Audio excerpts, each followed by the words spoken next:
When a chef won't touch his own creation, something darker stirs beneath the surface. Welcome to Faded Echoes. I am your host, Ombra. Drop a comment with your location. I treasure every word you share. Now, the story unfolds.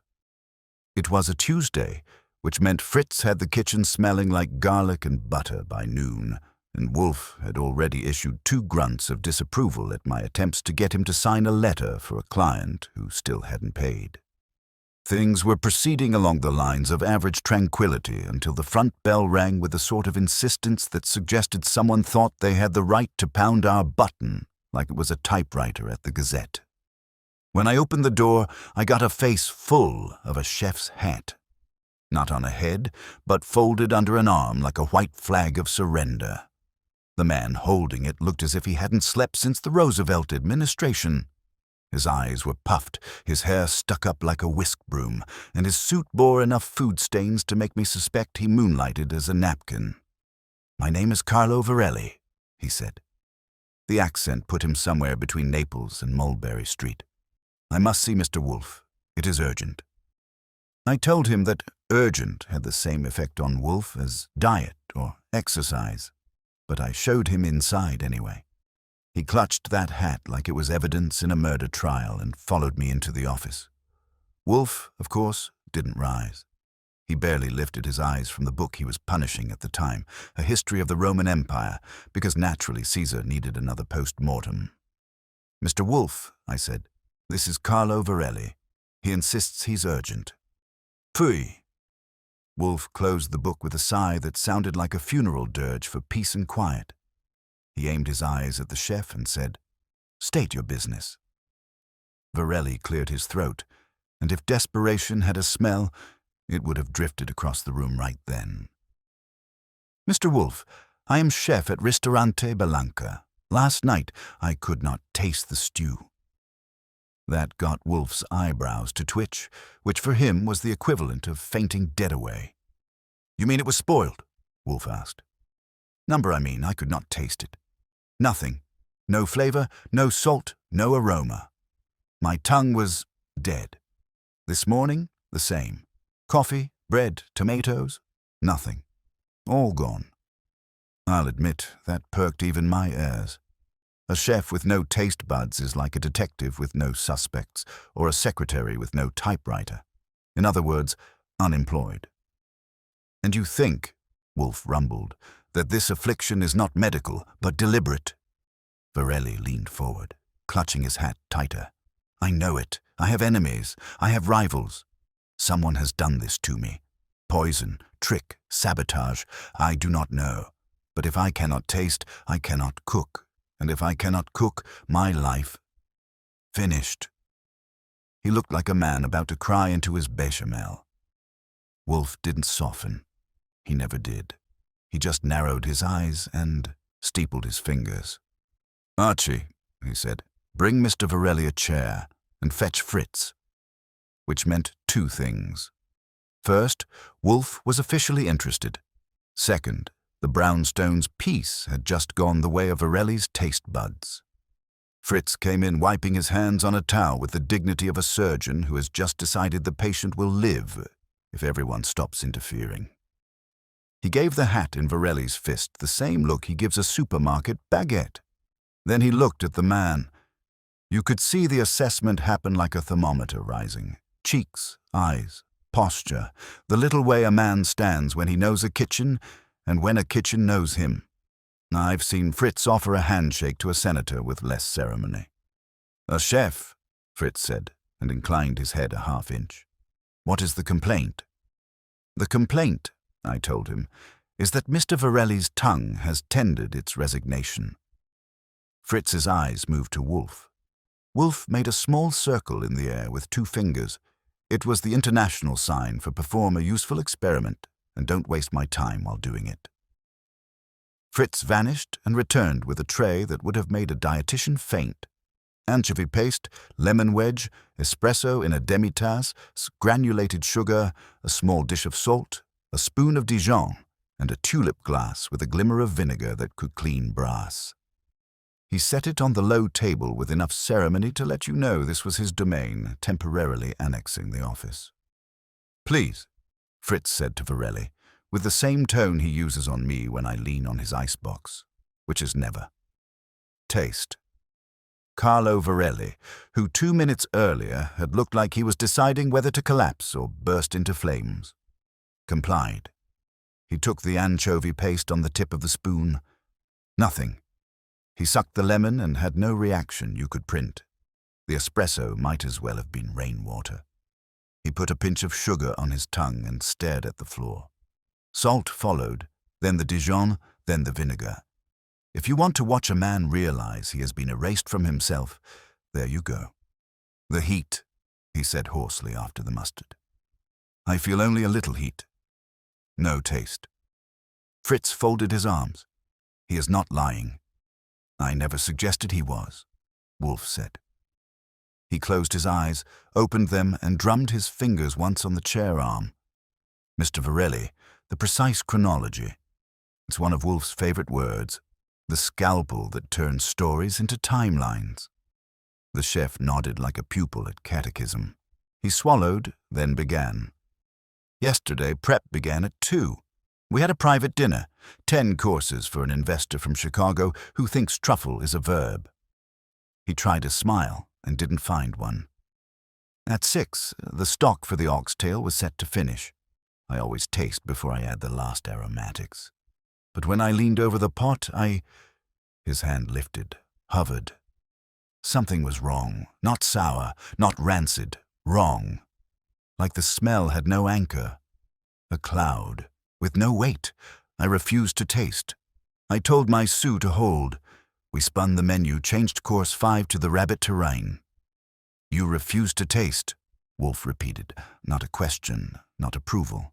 Something like curiosity without the effort. "Yes, I thought someone had—" He spread his fingers.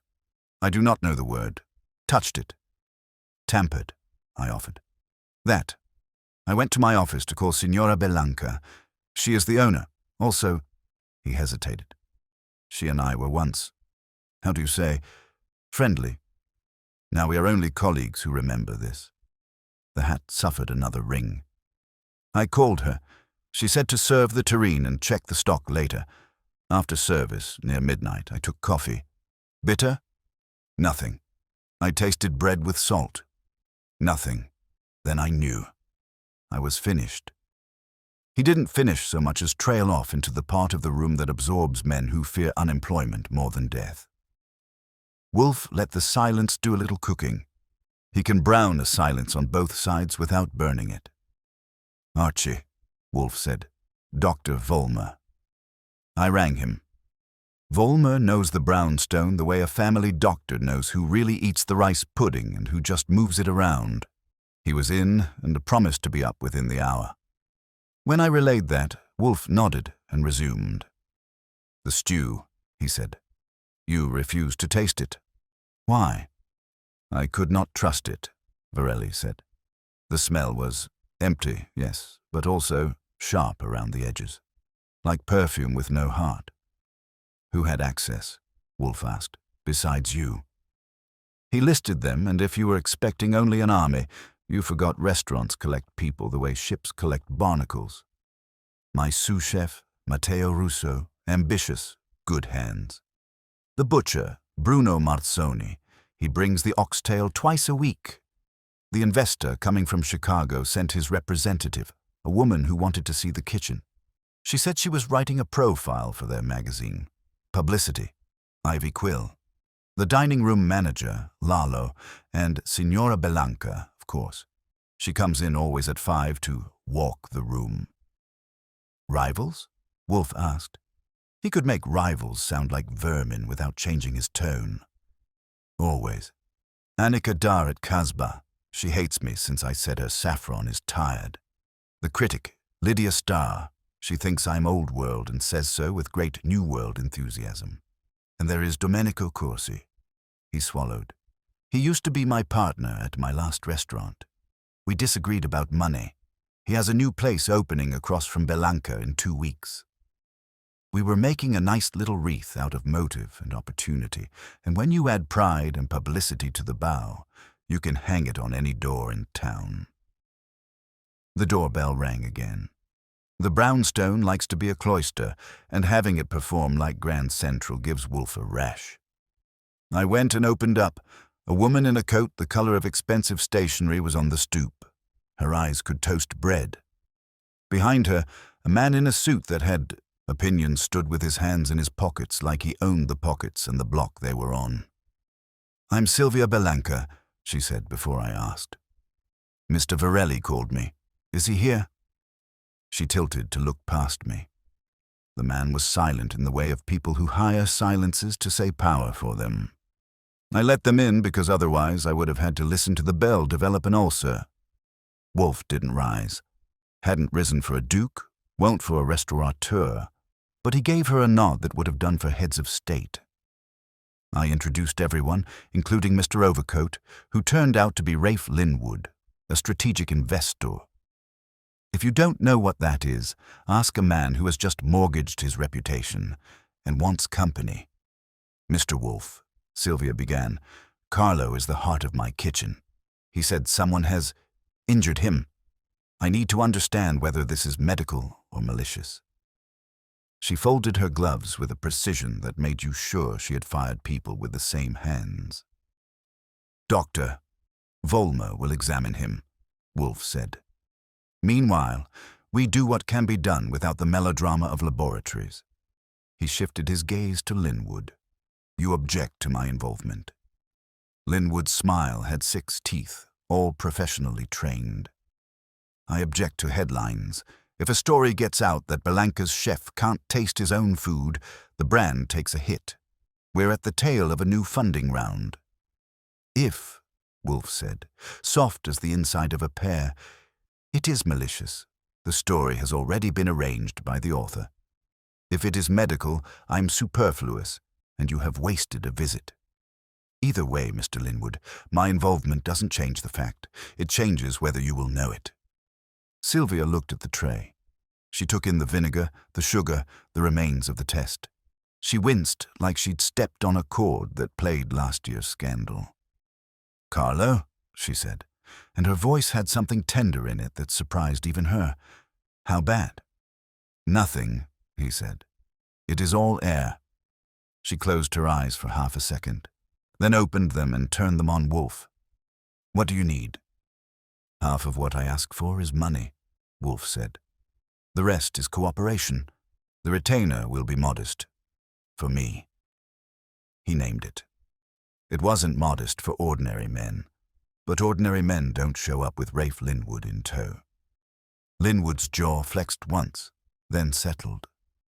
Sylvia nodded. "You will have it, and whatever names you need." "I will need a list," Wolfe said. "Staff with access to your kitchen and storerooms for the past 10 days. Delivery schedules and vendors, especially for spices, oils, and anything that could be used to alter gustatory response. A seating chart for last night's service. Copies of any agreements with media, including Ms. Quill. And," he added, turning his eyes to Carlo, "your private habits at work. Breath mints, sprays, cigarettes, chews, pilfered olives. Do not lie." "I do not smoke," Carlo said. "I use mints sometimes after service, in my office." "What brand?" I asked. He told us. I wrote it down. If a man is going to be robbed of taste, it is worth checking whether he handed the thief the key in a tin. "Also," Wolfe said, "who knew you refused to taste the stew?" Sylvia's head came up. "You refused?" Carlo flinched as if the word had a blade. "I thought the pot was played with. I would not risk it. I told Matteo to hold and we changed the course." "So," Linwood put in, "you refused to taste your own signature stew at a private dinner for a potential backer and then discovered you couldn't taste anything." He worked up a smile that had litigation behind it. "That narrative will do wonders." Sylvia sent him a glance that suggested he save his wonders for the boardroom. To Wolfe, she said, "You will be discreet." "Madam," Wolfe said, "discretion is an ingredient." I never skimp. Dr. Vollmer arrived and did his numbers. A light in the eyes, a look at the tongue, a check of glands, a couple of inquiries about headaches, drugs, colds, and whether Carlo had recently decided to gargle Novocaine for fun. He was neutral as a Swiss banker. "I can tell you what it isn't," he said when Wolfe asked. "It isn't a cold. No swelling, no fever. He has some tactile response. Heat registers. Smell is reduced but not absent. That argues less for a central cause and more for peripheral interference. Could be chemical exposure or contact anesthetic. If this persists, I can order tests. If it fades in a day, we'll know it was transient." He looked at Carlo. "Think. Anything unusual near your mouth yesterday? Sprays, powders, fogs, even steam from a cleaning solvent?" Carlo shook his head, then stopped. "The spice room," he said. "The jar of mace powder. Yesterday afternoon I opened it and it was clumped. I thought humidity. I broke it with a spoon. It puffed a little. I coughed." "Mace," Fritz murmured, considering. "Not by itself. But adulteration." He glanced at Wolfe. The idea of adulterated spice had offended him personally. Wolfe leaned back, eyelids dipping. "We will let the physicians argue possibilities," he said. "We will pursue facts." He lifted his gaze to me. "Archie, at 2 o'clock you will go to Belanka. You will collect the lists I requested from Ms. Belanka and make a tour of the kitchen and storerooms. Note locks, keys, alarms, and people who bridle when you ask simple questions. You will bring me a jar of the mace and any of the mints Mr. Varelli uses, and you will, gently, suggest to Miss Quill that she deliver me a copy of whatever notes she took last night." "Gently," I said. "On a journalist? That's a new seasoning." Sylvia rose. Linwood stood because his suit insisted. "I'll have the lists ready," she said. "And Mr. Wolfe, I would appreciate it if you didn't frighten my staff." "I do not frighten," Wolfe said. "I oblige." He shifted his eyes to Carlo. "You will go home, eat nothing prepared by others. No mints, no sprays, no miracles. If you recover, inform Mr. Goodwin at once. If you do not, inform him at once. Either way, do not return to your kitchen until I have looked at it." The movement in the room changed. You could feel the brownstone resenting the footprints and rearranging its molecules to slough them off. I got coats, opened doors, handed back the hat that had died 3 deaths and would die a 4th before the day ended. On the stoop, Sylvia paused. "Mr. Goodwin," she said, low enough the investor's ears didn't earn a bonus. "Carlo is proud and stubborn and better than anyone in that kitchen. If someone did this to him, I want them found. If he did it to himself with arrogance, I want to know that too." "Lady," I said, "you're paying for honesty. You'll get it, and a little charm free." Inside, Fritz reclaimed his tray like a field marshalling his wounded. Vollmer packed his bag and gave me a look that said, "Keep me updated and keep Wolfe to 2 brandies tonight." Wolfe closed his eyes again and breathed once, like a man who has accepted that civilization has ended, but dinner will still be at 7. "Archie," he said without opening them, "call Saul." I blinked. "Already? We haven't hit panic hour." "Not to set him running," Wolfe said, "to set him waiting." Men who are told to wait reveal themselves by how they do it. I made the call, left a message that we might have something interesting and would he please clear a corner of his afternoon in case I needed a shadow for my shadow. When I hung up, the office had returned to its usual atmosphere. Orchids upstairs humming time, kitchen in the back arranging Consultation, and Wolfe thinking with his eyes closed like a bear planning to surprise a river. "Do you believe him?" I asked. "Yes," Wolfe said. "I also believe whoever arranged this will have arranged my inconvenience. That is the more interesting problem." He opened his eyes. "Go change your tie." The investor looked at it as if it owed him money. I checked my tie. It didn't owe anyone anything. It was paid up and respectable. But I went to swap it anyway, because when Wolfe decides the sanctity has been disturbed, he prefers the camouflage of formality. And because an hour from now I'd be shaking kitchens by the hinge, and it never hurts to do that in a tie that makes men think you might invoice them for their alibis. When Wolfe tells me to change my tie, it's not a request. It's the kind of imperial directive Julius Caesar used to hand down before crossing the Rubicon. So I went upstairs, picked something darker and more sober. Apparently the investor class doesn't like patterns that look like they belong on the upholstery of a bar stool. And came back down to find Wolfe half asleep in his chair. Half asleep is not asleep, and with him it means he's running the logic through like a banker, counting coins, except the coins are motives and the ledger is human folly. At 2 sharp I had my instructions tucked in my head, my shoes polished, and my notebook ready for duty. The day outside was sticky enough to gum up patience, but New York always runs on a spice of impatience, so I fit right in. Belanka sat on a corner of East 62nd, the kind of street where the restaurants are dressed better than the diners. A pair of valet attendants eyed me like I was about to hand them a Lincoln that had been wrung through the laundromat, but I sailed by and pushed into the restaurant through the side entrance Sylvia's assistant had told me to use.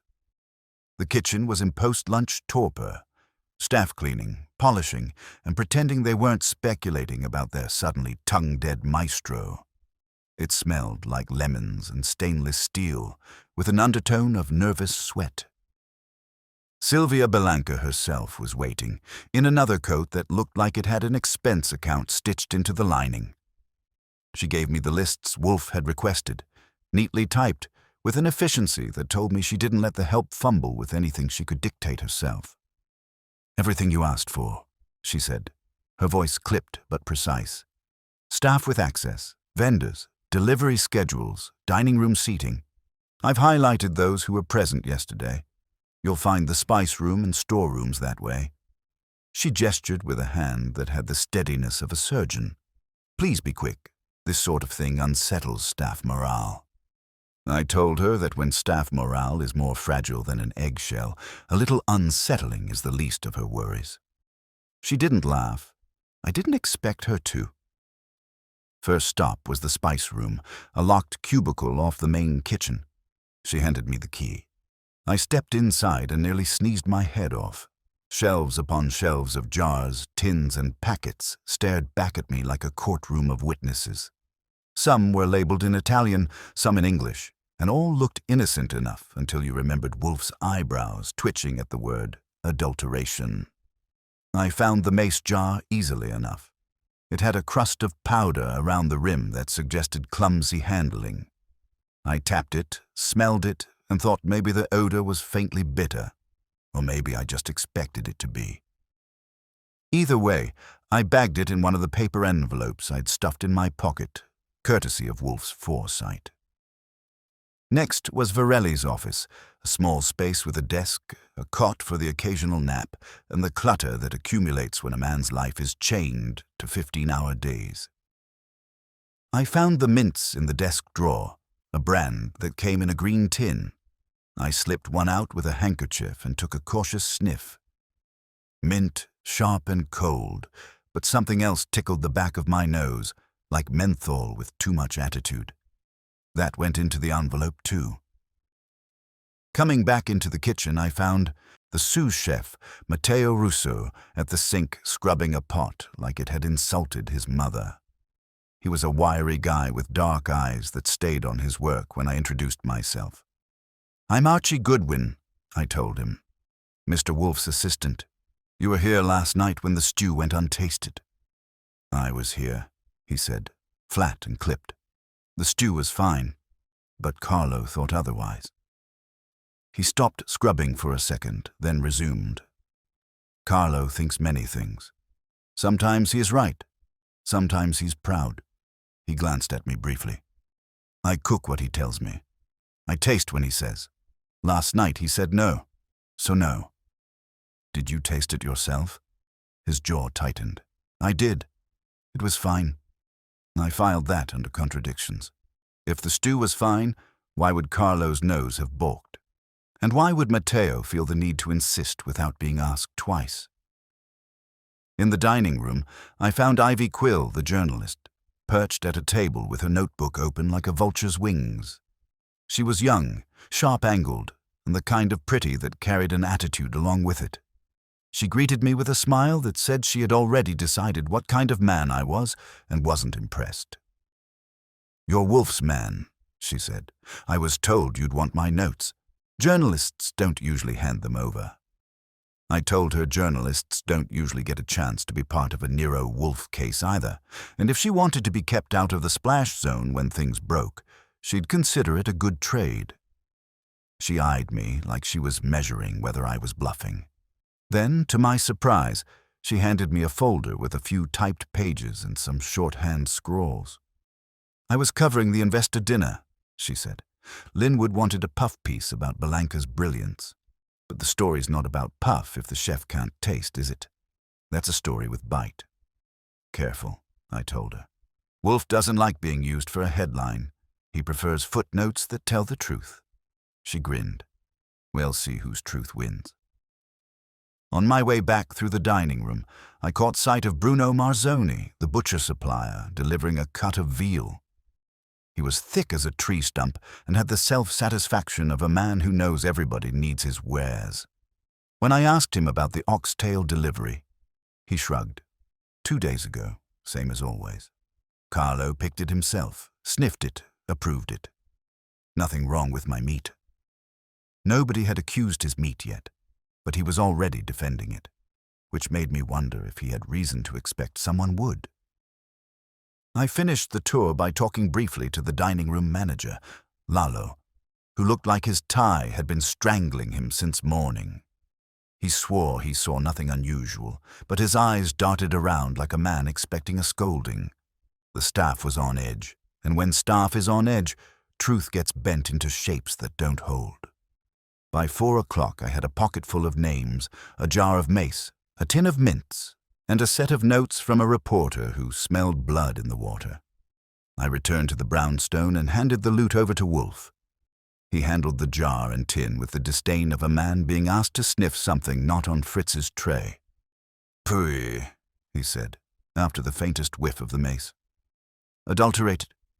With what I cannot say, but not pure. As for these," he gestured at the mints. "Fritz, test them." Fritz took them away, muttering darkly in German. Wolfe leaned back and shut his eyes. "You will tell me what you saw." So I gave him the rundown, Sylvia's precision, Matteo's denial, Ivy's hunger for scandal, Bruno's defensiveness, and Lalo's nerves. Wolfe listened without opening his eyes. "They circle," he murmured finally, "like moths around a flame that has been snuffed out.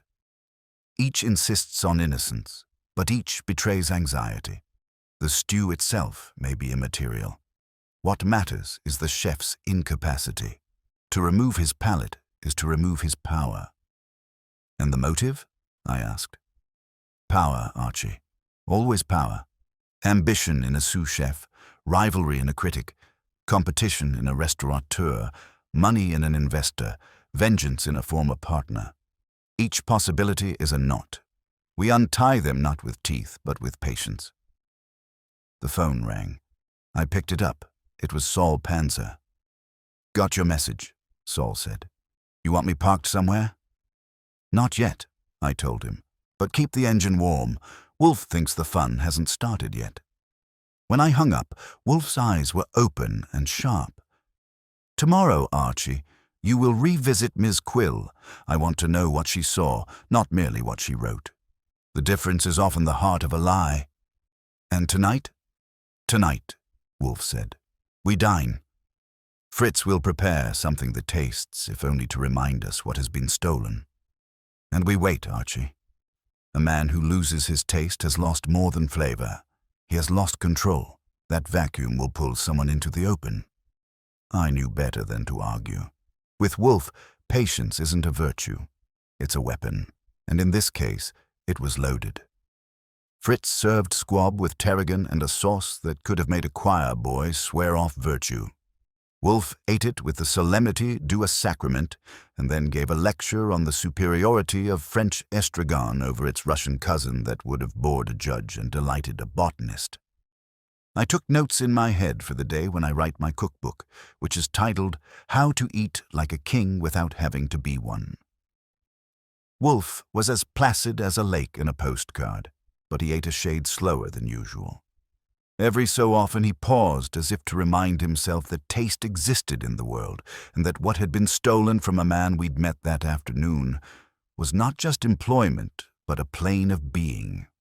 Morning in the brownstone starts with orchids for Wolfe, kitchen for Fritz, and coffee for me, in that order. I gave the orchids their byline on my way past the plant rooms and came down to the Ishi office to shuffle paper into semblances of virtue.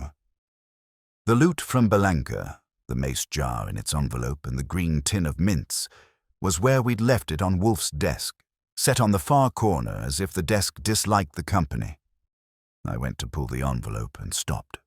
The string on the clasp was looped the wrong way.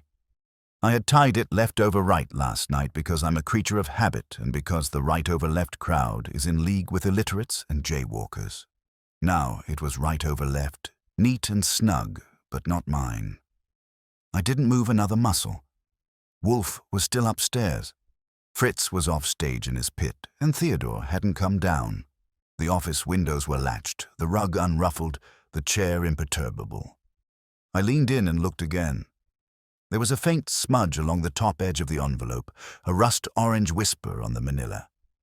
I touched it with a knuckle. It came away as a powder so fine it might have been mist. I smelled it. Paprika would have offered to dance. This gave me a small shrug. A natto, maybe. Or the ghost of something red that didn't care whether I knew its name. I stood there like a man listening to a floorboard think about squeaking and then went to the hall and boomed up the stairs, "Wolfe!" I don't boom often before 10. Wolfe likes his mornings like he likes his beer. Not shaken. He came down with a look that suggested civilization had finally decided to make the obvious mistake. I told him in 20 words and pointed. He didn't touch the envelope. He looked at the string, and then his eyes moved to the corner of the desk blotter. "The blotter," he said. "You replaced it last Friday. The mark from your pen was here." He indicated a small groove where my fountain pen had skipped during a telephone call with a man whose name I'm happy to forget. It was now half an inch to the left. I walked a circle big enough to encompass the office and my temper. So someone came in while we slept, untied a string I tied, retied it wrong, and wiped paprika on our stationery. I suppose the next thing is they polished my shoes and corrected my commas. "Pfui," Wolfe said, which is how he says don't cheapen it. A subtle trespass. They wanted us to find it, or could not avoid leaving it. Both possibilities are unpalatable. I went to the door and checked the bolts, then the windows. The latches were as we leave them. The bolts were set. The minor door off the hall that leads to the stoop had a smear along the brass edge where someone had been enthusiastic last night with a hand that had touched metal dust or spice. Fritz, summoned, swore his locks had slept like saints. He also swore the envelope had not moved during breakfast because he hadn't been within 10 feet of it. That oath would stand in court. We sat. Wolfe watched the envelope the way a cat watches a patch of sunlight. Then he lifted a finger. "Archie, gloves." I slid them on and opened the string, myself. Left over right, like God intended. The mace jar was inside, but the paper around it had been folded differently. The crease I'd made across the bottom had become a diagonal. I took the jar out. The crust of powder around the rim was gone. The glass was cleaner than I had left it. Someone with patience had wiped it. "Not clever," Wolfe said, "but careful." They substituted or cleaned. Either way, they needed contact. The annatto smear is either residue from their hands or an offering from their pockets. "You will call Mr. Panzer. He will observe the block. We will not be entered twice." Saul was tickled awake and reported, in his even way, that he'd be a shadow where I told him to be. I told him to be the shadow across from our stoop. If anything more subtle than a pigeon tried the door, he'd see it. Volmer came on the line in response to my second call and listened to the details, then said a few words that, coming from him, amounted to shock. He reminded us, as if it were necessary, that if someone was swapping out evidence under our noses, they were either supremely confident or supremely stupid. Wolfe hung up with a grunt that could serve both categories. "Breakfast," he told Fritz, which is how he says we will not be budged by bullies. Then to me, "Ms. Quill, 10 o'clock. I took a cab because I planned to loiter and I dislike loitering with meter maids. The cafe Ivy liked was glassy and spare, the kind of place where the chairs look like they resent you. She was already there, pen in hand, eyes bright, the sort of bright that doesn't come from sleep. She lifted a brow as I sat. "You're prompt," she said. "Did Wolfe like my notes, or did he bury them under a Latin dictionary?" "Wolfe likes what tells him something he wasn't owed," I said. "Your notes were a start. What did you see that you didn't write?" She studied me, then decided to invest. "There was a moment before service," she said, "when Linwood went back toward the kitchen with his phone pressed to his ear, like he was taking a call. But he wasn't talking. It was the kind of silence that listens for footsteps. He came out 3 minutes later from the corridor where the staff offices are. He looked pleased with himself." "Did he go into the chef's office?" "I can't swear. The door was around the bend. But he wasn't near the bathrooms, and he wasn't touring the walk-in." "Who else prowled?" "Your butcher, Bruno, came in late with a delivery he said had been delayed. He argued with the manager at the back door. Voices, finger jabs. The Sioux, Matteo, tried to smooth it out. The chef came in on it and sent Bruno away with a hand, like a traffic cop." She paused. "And there was a woman at the bar I didn't expect.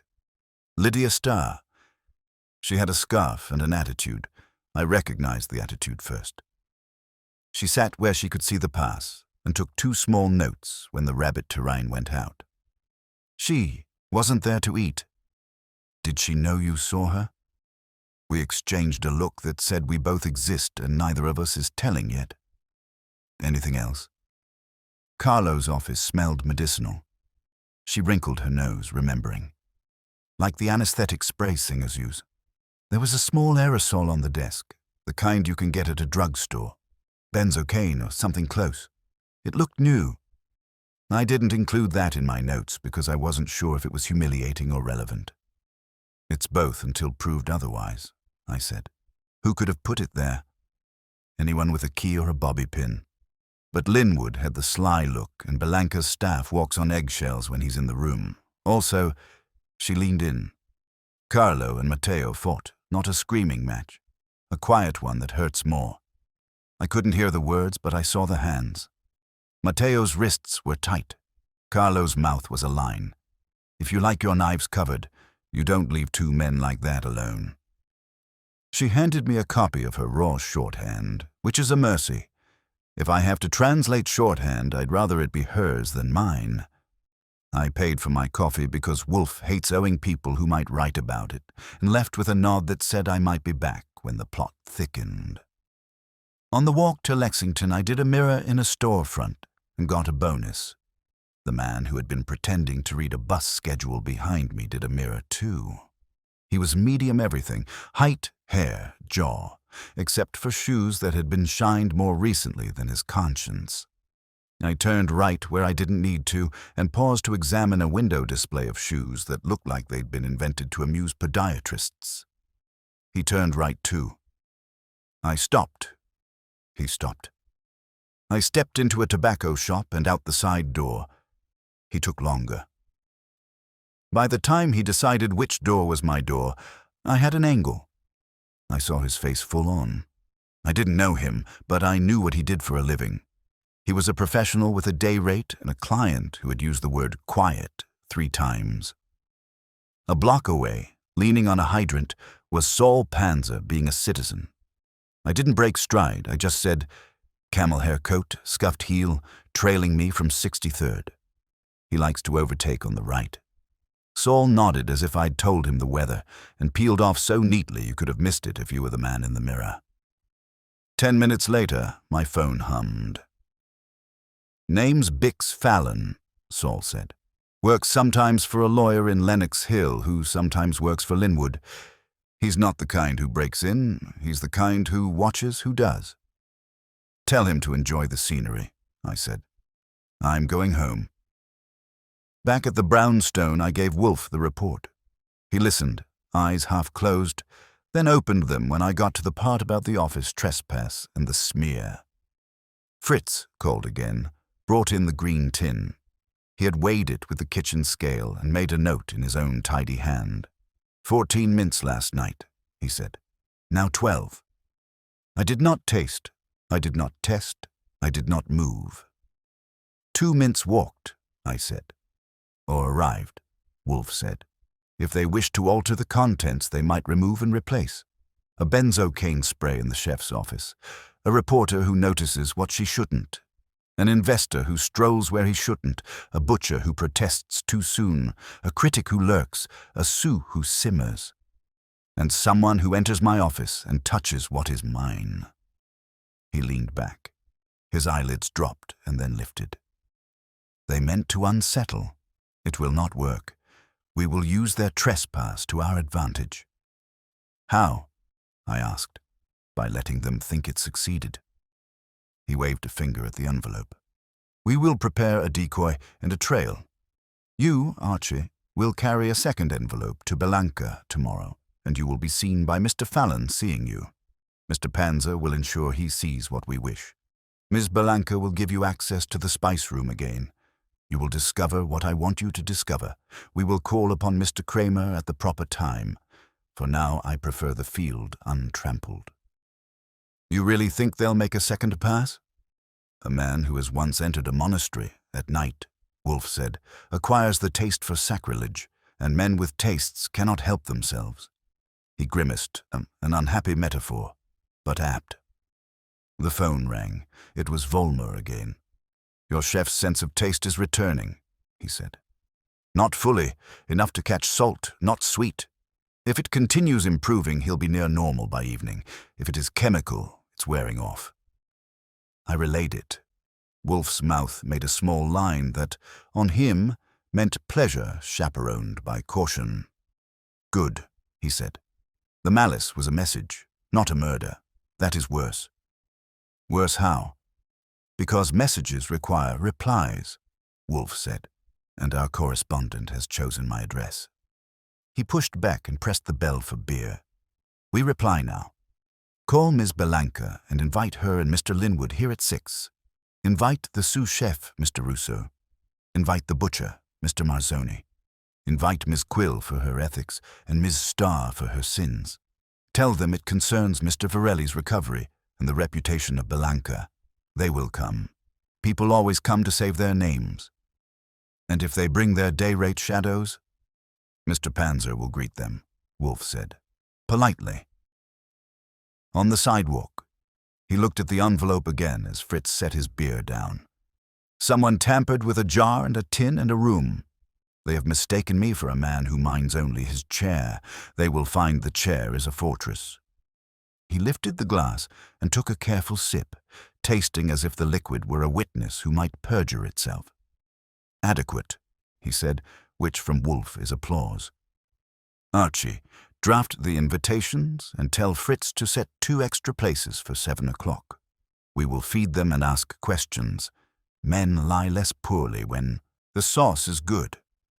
And if they don't lie poorly enough, then we will remove their need to lie, Wolfe said, by removing their reasons. He closed his eyes and let them stay closed. Go. Invitations by telephone are easier than lace doilies, and you get a better read on tone. Sylvia accepted in 12 words that managed to sound like a court order delivered with charm. Linwood accepted too, but he chewed on the word discreet like it had gristle. Matteo Russo said he didn't see the point, which meant he did. Bruno Marzoni grunted that he had deliveries, but could make time if the truth was on the menu.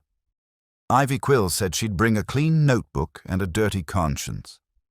I told her to trade. Lydia Starr allowed that she might attend, if it amuses me, which is critic for yes. Wolfe watched me dial like a conductor noting woodwinds. When the last one was hooked, he pointed at the desk.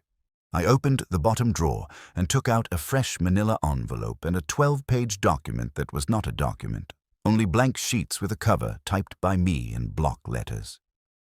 Preliminary chromatographic assay, spice room samples. If the words meant anything to the party we were baiting, they might sweat. If not, they'd at least wonder why I was carrying it like it mattered. "Make sure you're seen with it," Wolfe said, as if I've ever been accused of being bashful. "Let Mr. Panzer arrange the audience." Saul was outside, reading a newspaper that had the news in it somewhere if you had the patience to mine it. I told him the curtain time for my stroll and the route. He didn't blink, which is how he says good. At 2, I took the envelope and my face that says confidential and swung out the door as if the street was my parlor. 30 yards down, the reflection in a hardware window offered me a bonus. Camel hair at the corner, one eye on a bus map and one on me. Bix Fallon was as subtle as dry ice on a wedding cake. I let him marinate. Belanka's back corridor had the throb that kitchens get when they've forgiven lunch and started courting dinner. Sylvia met me at the staff entrance with a clipboard and a reminder that the clock always wins. I asked for the spice room again, and she handed me the key, with the way some people hand over their children to dentists. The lock was stiff. Locks that don't get love get stubborn. Inside, the air had settled down to respectable and dry. The mace jar I'd bagged yesterday had been on Wolfe's desk this morning being cleaned by a stranger, but the shelf still had a sister jar, same shape, same cap, different label. If you think I noticed that only because I am a genius, you're half right. The vendor list Sylvia had sent me last night had Il Duca Importers circled as supplier for mace dark nutmeg. This jar wore a sticker from Sabadia and Company, with a phone number smudged by a greasy thumb. I touched the corner of the label. It lifted a whisper, then settled back. Somebody had peeled it once, or tried. "Who handles labeling?" I asked aloud to nobody. The shelves did not confess. I took a photo in case Wolfe wanted to brood visually, then ran a fingernail around the inside of the cap. It came away gritty with fine powder that wasn't the warm fragrance Mace likes to brag about. Fritz's nose would know, mine got a trace of something medicinal under the spice. I wrapped the jar in paper and slipped it into my inside coat pocket where the envelope wasn't, so if anybody got ambitious, they'd make the wrong grab. In Varelli's office, the chair was shoved close to the desk as if someone had parked in a hurry. The ring Ivy said she'd seen, the clean circle a can leaves on wood, was there, faint and fresh. The can itself was gone. A wastebasket had 2 tissues with a minty ghost when I lifted them near my face. I am not above a little archaeology. I fished them into an evidence envelope, if you can call a paper sleeve from a stationery store evidence. The desk drawer where I'd found the mints yesterday was shut and locked now. I knocked on it for form and because people sometimes answer from inside drawers. Back out in the kitchen, Matteo Russo was deboning a trout with care you reserve for apologies, you mean. He didn't jump when I appeared, which means he'd already counted on me. "You like second looks," he said. "They help with first impressions," I told him. "Who relabels spice jars around here?" He glanced toward the spice room door and shrugged. "Vendor's label. We trust, we taste, we store. If a jar loses a label, we write a new one. Sometimes Belanka's manager wants everything pretty with the same font. She has a label maker." "Who has the key to the spice room?" "Chef, me, Lalo, Miss Belanka. Night cleaner has a key to the outer storeroom, but not spice. Or that is the theory." He put the fillet down and wiped his knife. "You think someone changed a label and put something inside?" "I think someone thought I'd think that," I said, "which is almost as useful." He set the knife down and studied me. Carlo will cook again, he said low. Whatever this is, he will come back. Good, I said. This business has produced enough bad already. On my way out through the corridor, Lalo the manager rolled a cart and rolled his eyes. He had the manner of a man who spends his days in the crossfire between people who think they are right. I stopped him with a question that last night would have seemed like small talk. Who used this hallway around 6 yesterday? Staff, deliveries, investors who get lost? Everyone uses this hallway, he said, which is the kind of answer that invites further inquiry. I let him off easy. Keys, I said. Who signs them out? We don't sign. We are a family. He tried a smile and didn't get change. I know. Stupid. I'm making tags now. When I came out into the service alley, Saul was across the street as a man buying cigarettes he would never smoke. Bix was a shadow leaning on a lamppost, pretending to be the lamppost's cousin. I lifted the manila envelope into the sun as if testing it for leaks and headed for Lexington. Bix peeled off and took the bait like it owed him money. Saul peeled off too, because he is a civilized fisherman. By the time I hit the corner, my phone clicked once. Saul's voice turned up in my ears, even as a level. Our friend has a friend, he said, half a block back. Brown jacket, broken nose, the kind people get from arguing with doors. They're doing the two-man weave. If they pick, they'll pick light. I'll keep them honest. They'll get a decoy even if they pick heavy, I said, and palmed the envelope so it flashed nicely. The brown jacket tried to pass me on the right. Saul had called that the other day, and drew even at the crosswalk. He did a side bump that a freshman could admire. The envelope slid, I fumbled, he apologized. I accepted, and we all moved along with the traffic as if nothing had happened, except that the decoy had lost 3 sheets, and he had gained a story he'd sell to the man who wanted to hear it. I didn't speed up or slow down. Saul let a bus pull between us, and my phone clicked again 5 minutes later. Bix took the transfer at a deli, he said. Brown jacket went south. You're clean. Home at 5, Wolfe wanted the inventory as if he had been with me and wanted proof I hadn't dreamed it. I gave him the relabel, the missing can, the tissues with Mint's ghost, the lock that didn't sign. He nodded faintly at each, like a metronome measuring human folly at 60 beats to the minute. Fritz brought in a tray that would keep men from lying too loudly. Olives that had had interesting lives, toasts with anchovy, little mushrooms that had been educated. Wolfe doesn't bribe. He curates temptation and lets men decide whether to accept a gift or reveal a sin.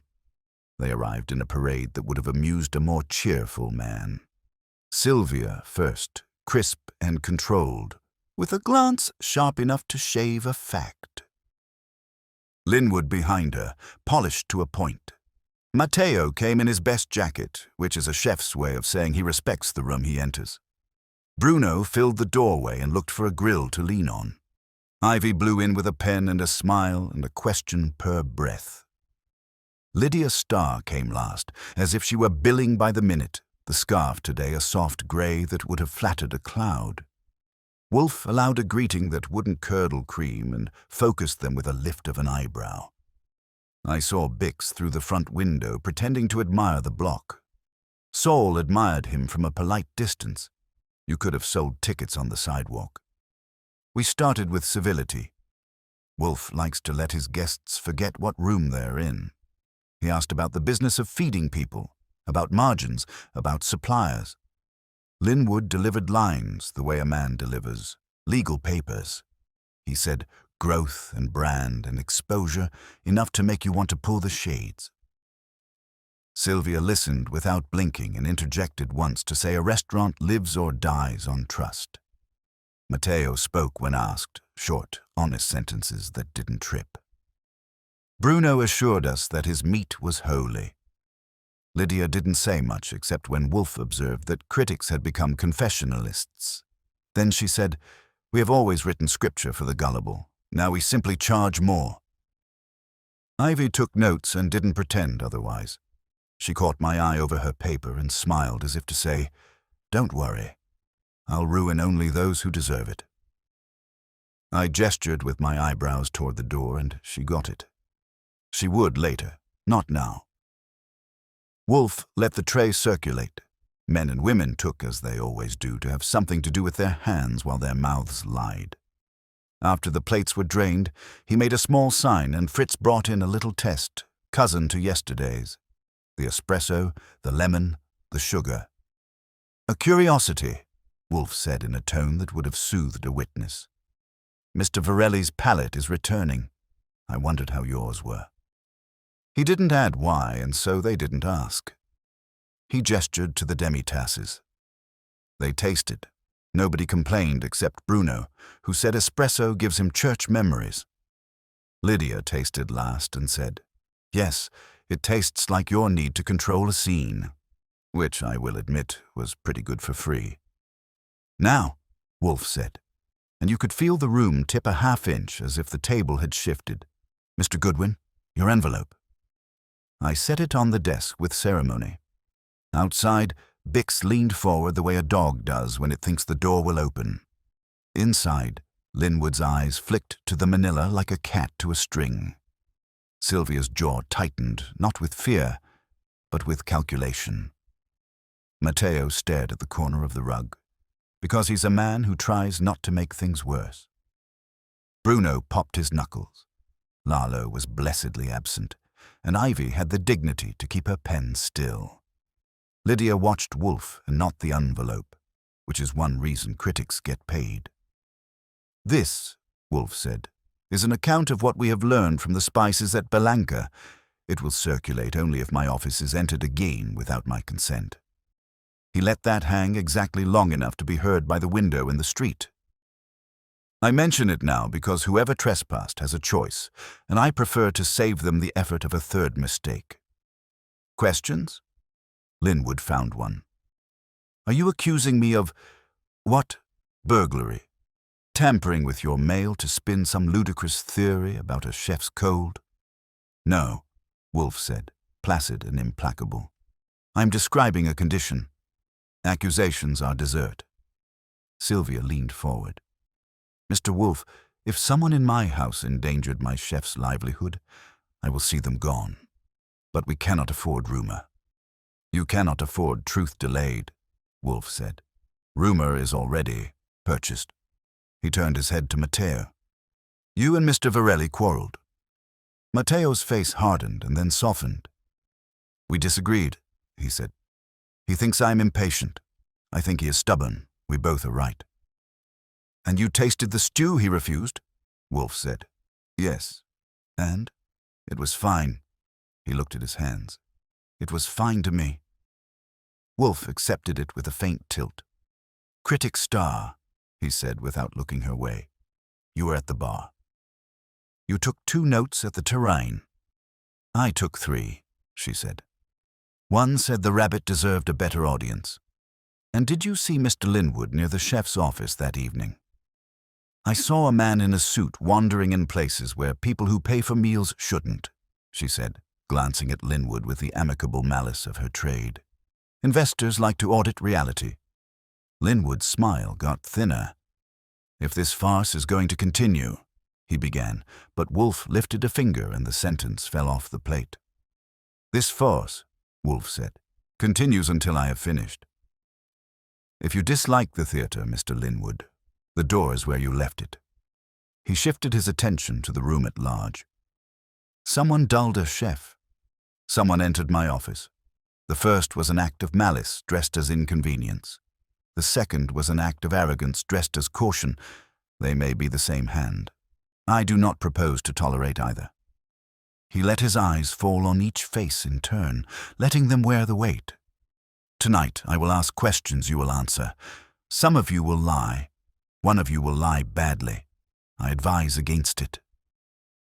If you think that read like a curtain line, you're right. The curtain wasn't down yet. It was simply waiting to fall on someone who didn't know where the stage ended." The silence after Wolfe's pronouncement wasn't exactly silence. It was the kind of pause you get when everyone in the room is measuring how much of themselves has just been weighed. Sylvia shifted in her chair. Linwood smoothed his tie, though it hadn't wrinkled. Matteo's fingers drummed once and stopped when he realized it. Bruno sniffed like the air might betray him. Lydia leaned back, untroubled, and Ivy looked as if she wanted to scribble on the page but didn't want the sound of her pen breaking the spell. Wolfe doesn't often raise the curtain like that in the middle of Act 1, but when he does, the audience remembers. I did what I do best. Watched. It's the small movements that count, not the speeches. And I had my eye on Linwood. The man's smile was back, but it was stretched too thin.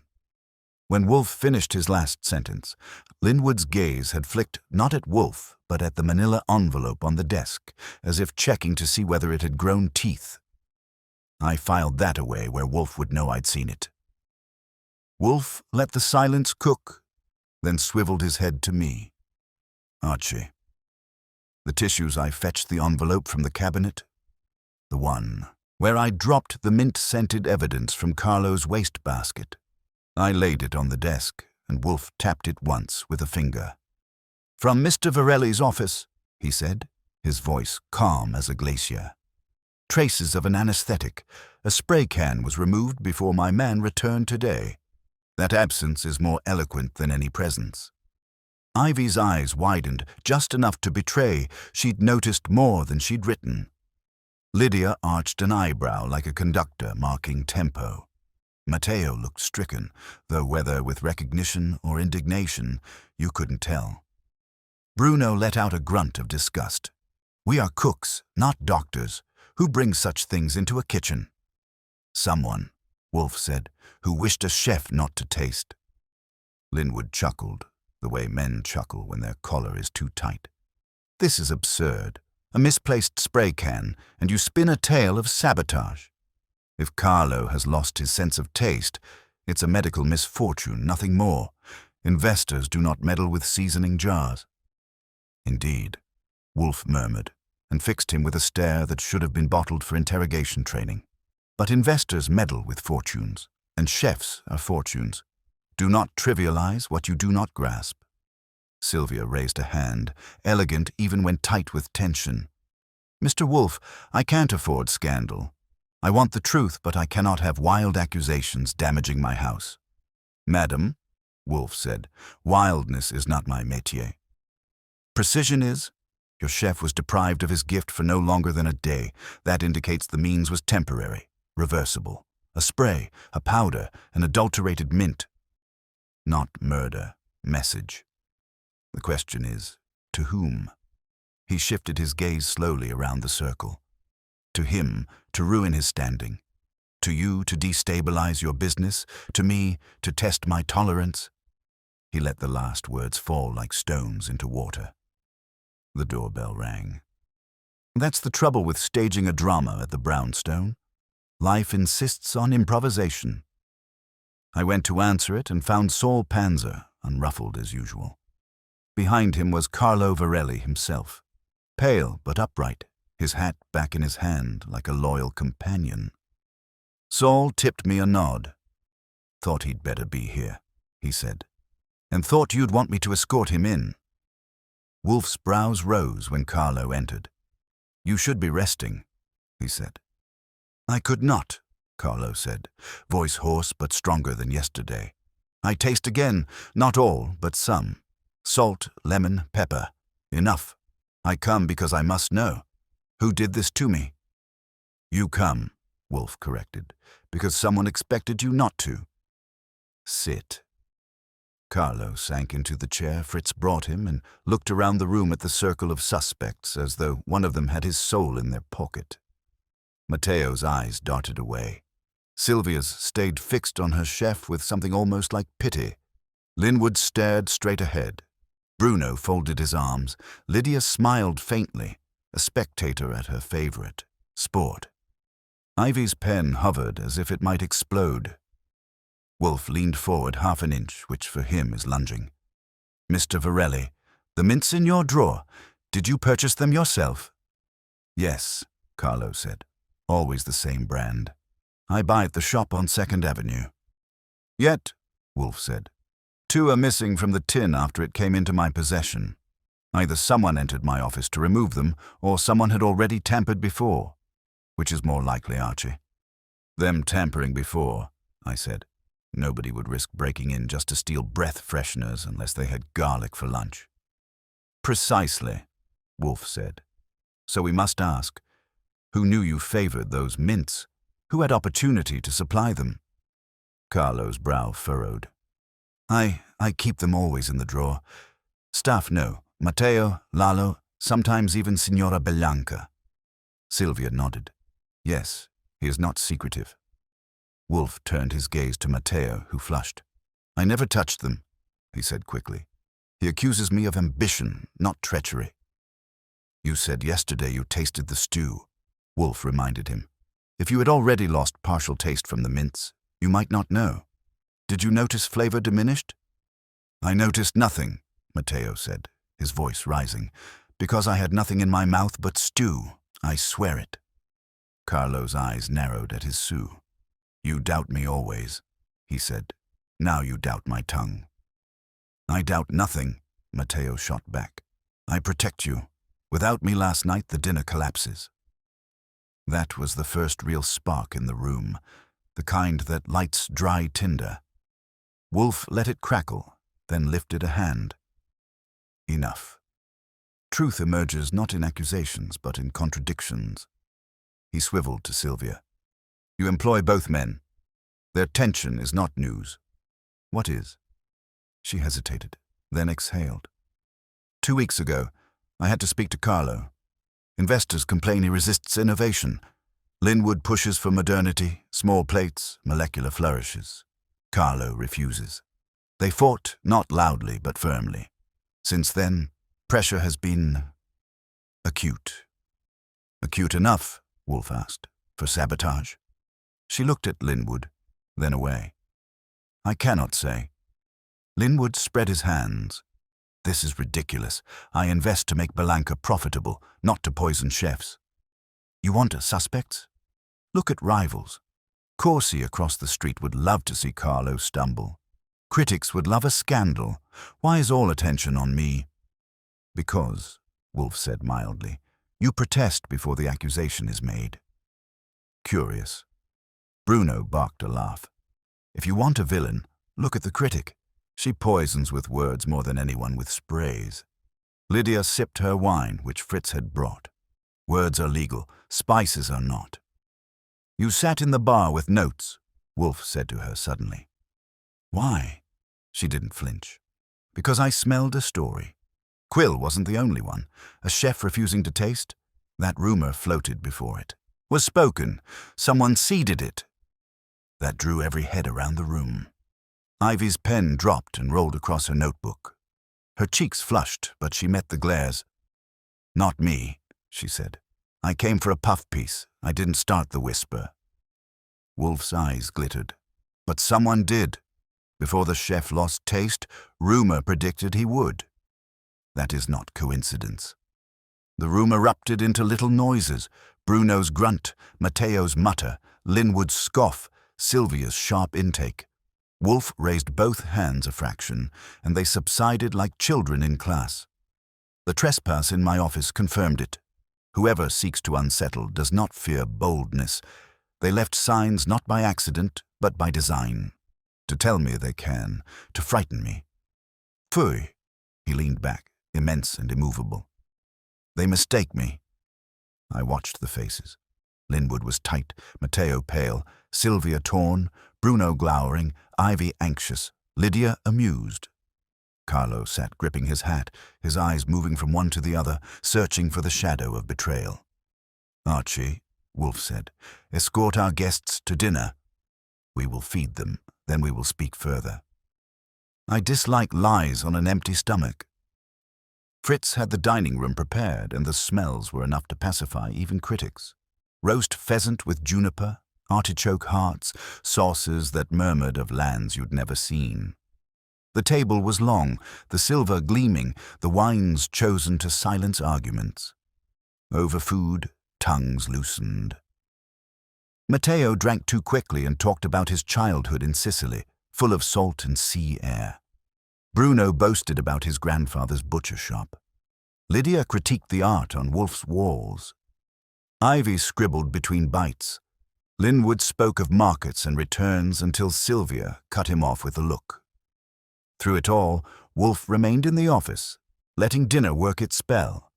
He would strike later when plates were cleared and people had forgotten to guard themselves.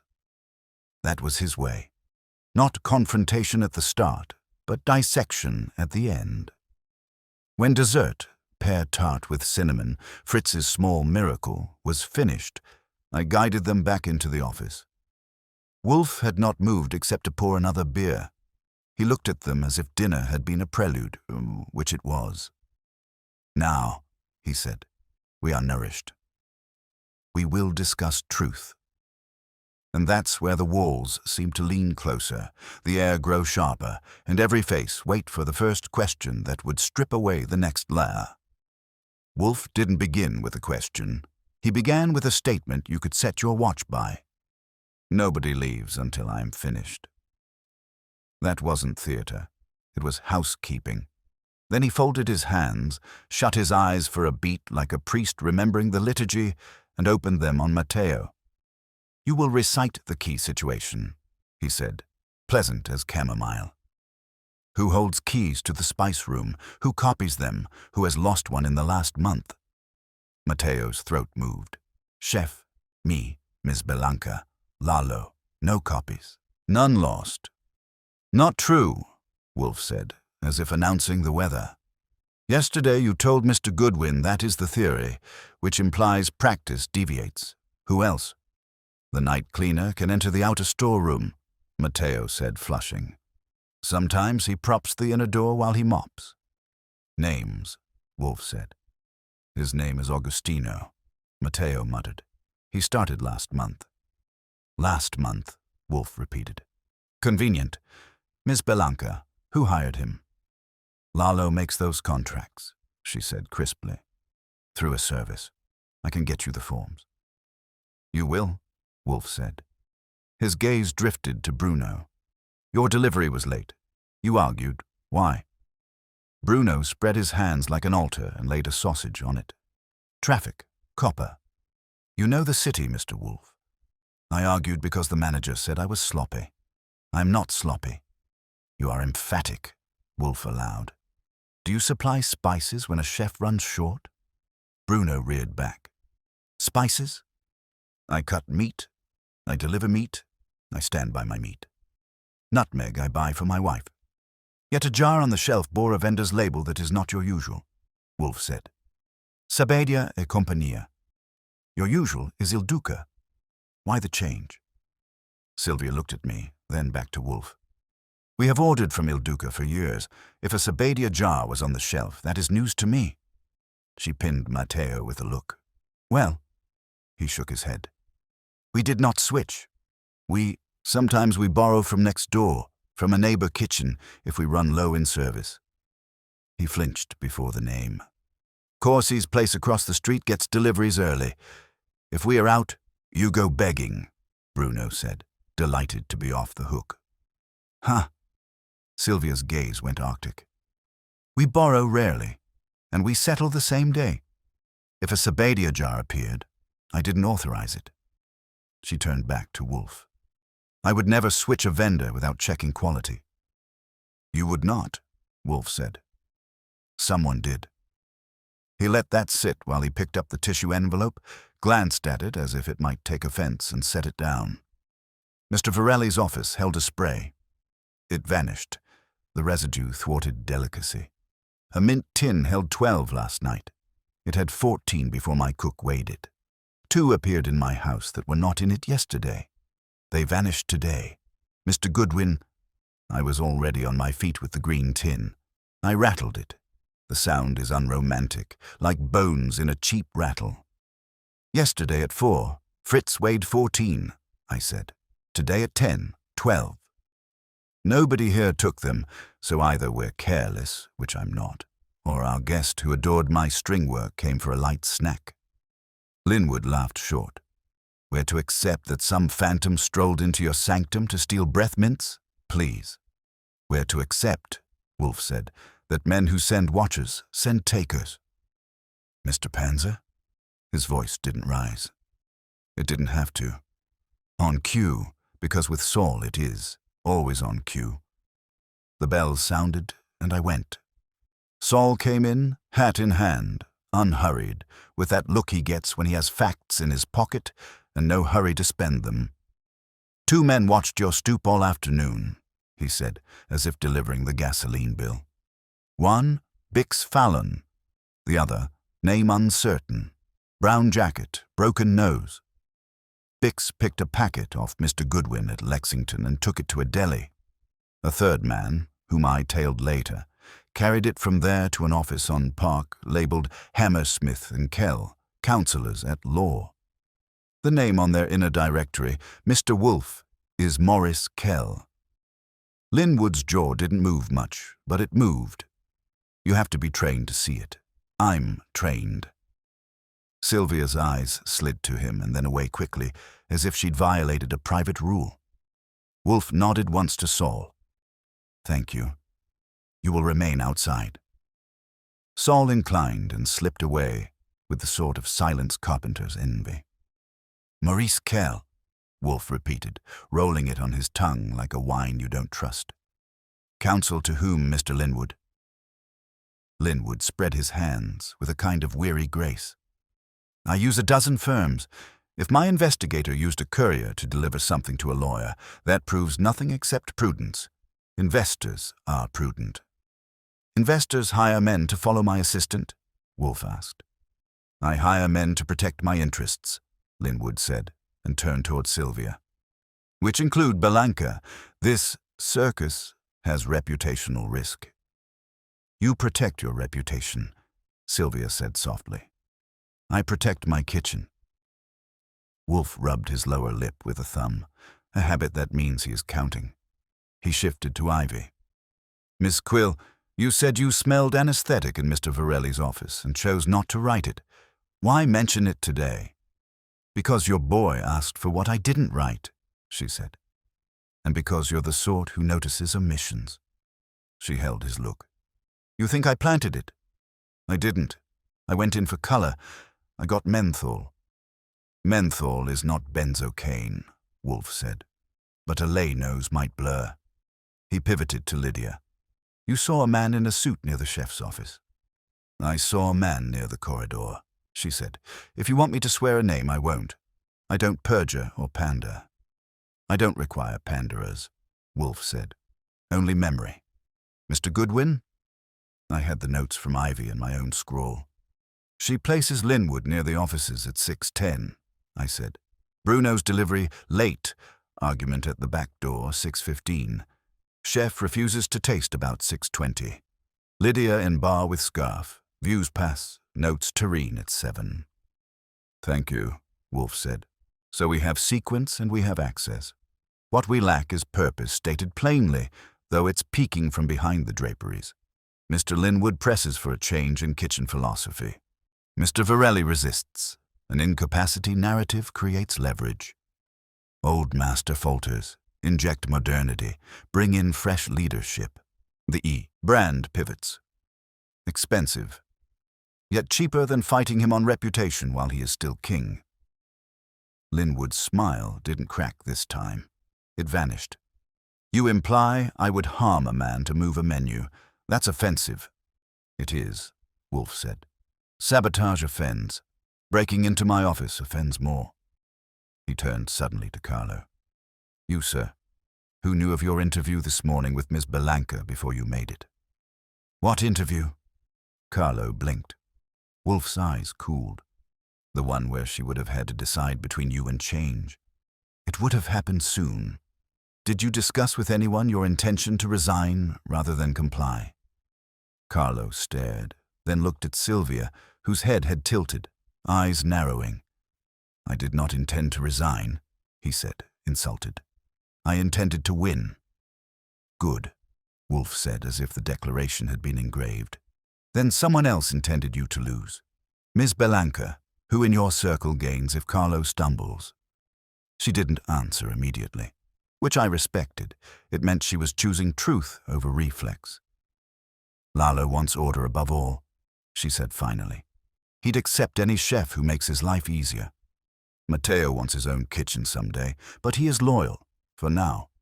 Investors want a story. Critics want drama. She glanced at Linwood, and he had the grace not to smile. Domenico Corsi would gloat, but sabotage? He is reckless, not subtle. And the whisper that the chef had lost his palate began before he did. Wolfe murmured. That is not a rival's style. That is a PR man's gambit. A whisper campaign preparing a transition. Ms. Quill, did anyone feed you such a line before you came? She hesitated one breath, which was the cost of her conscience. A PR freelancer sent an email. Belanka considers a bold new direction in the kitchen. It mentioned fatigue with tradition and palate fatigue as a metaphor. I thought it was nonsense. That was the morning of the dinner. Name? Wolfe said. Evan Hall, she said. He freelances for whoever pays. Mr. Linwood? Wolfe asked. I hire firms, Linwood said evenly.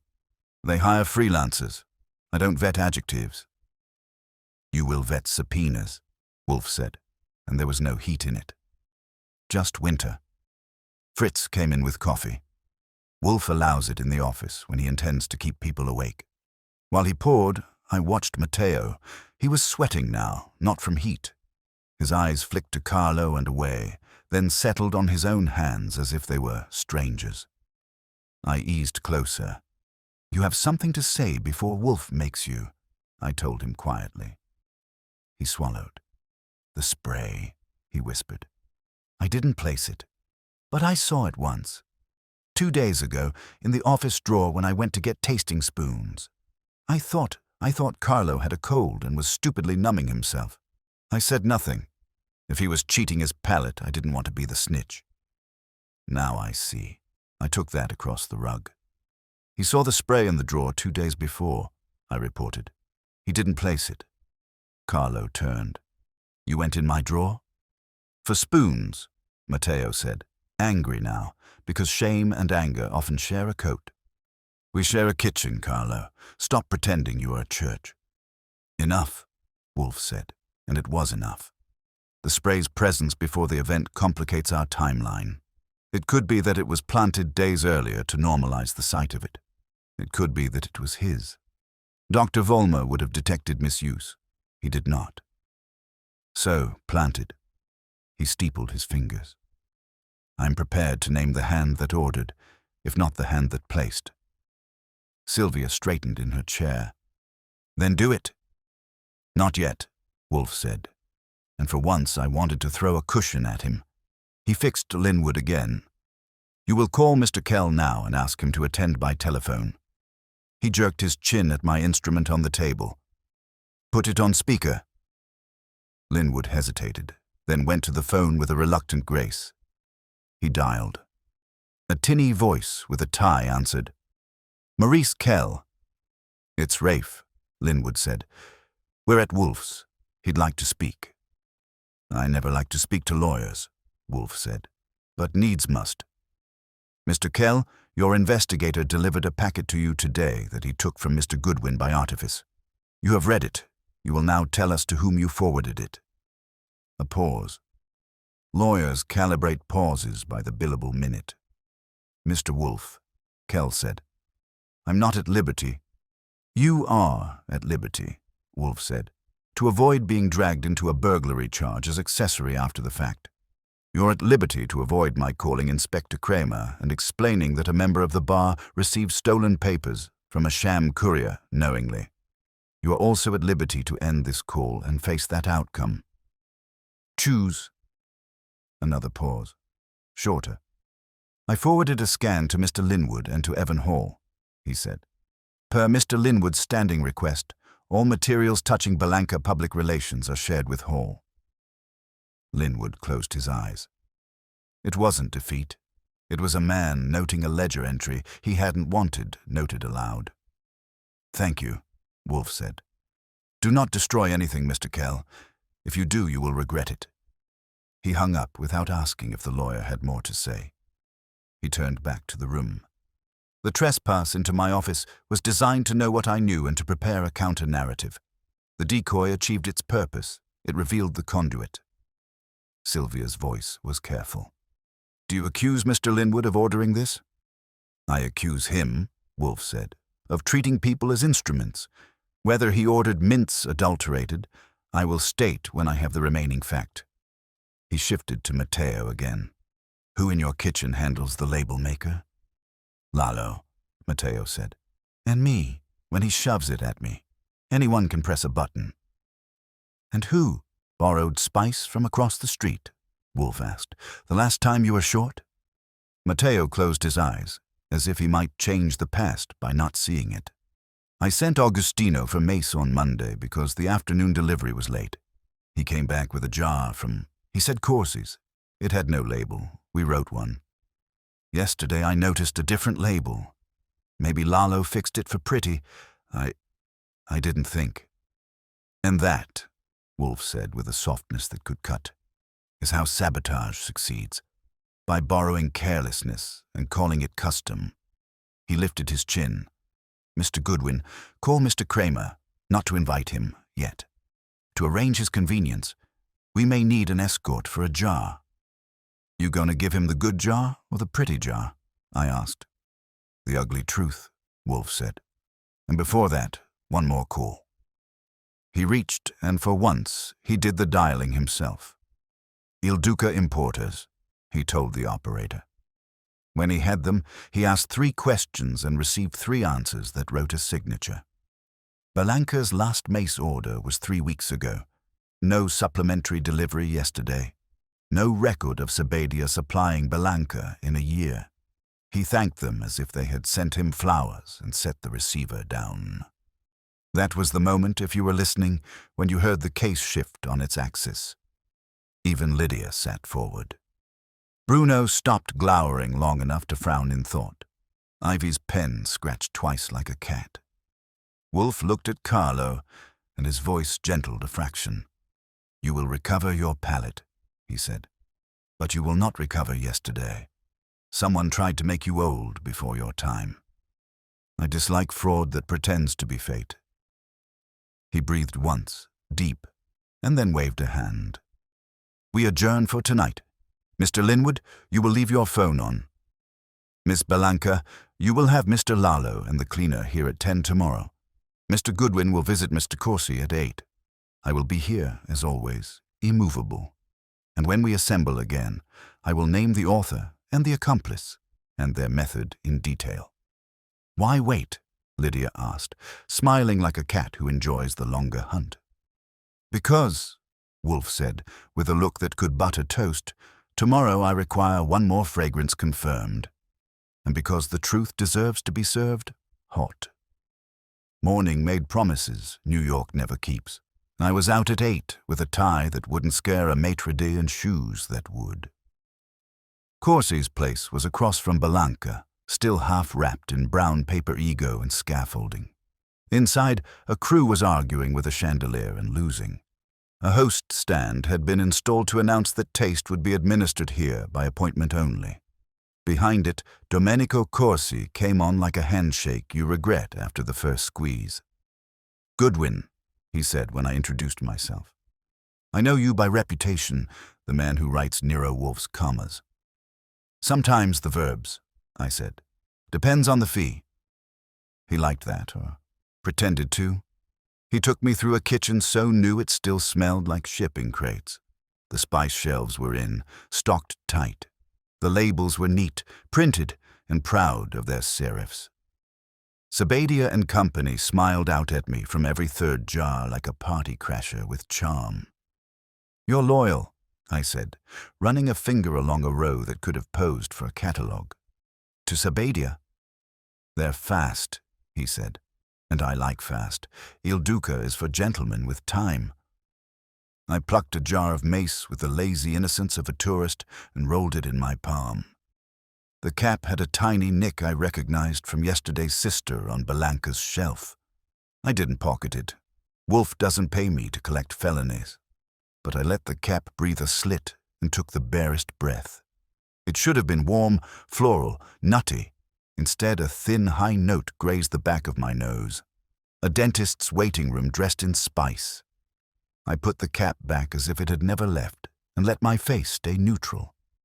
"You lend to neighbors?" I asked, "when they run low, like Belanka?" He shrugged a shoulder.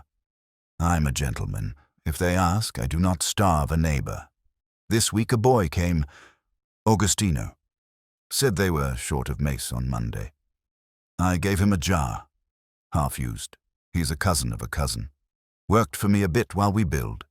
He likes to be useful." "Augustino? The night cleaner at Belanka," I said. "Cleaner?" He widened his eyes in mock shock that had been practiced in a mirror. "Everyone in this city has 2 jobs, or 3.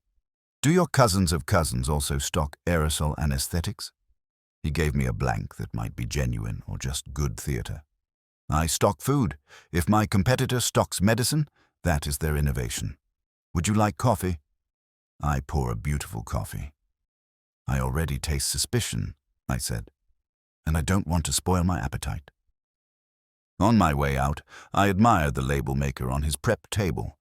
A desk toy printing perfection. Beside it was a roll of blank stickers.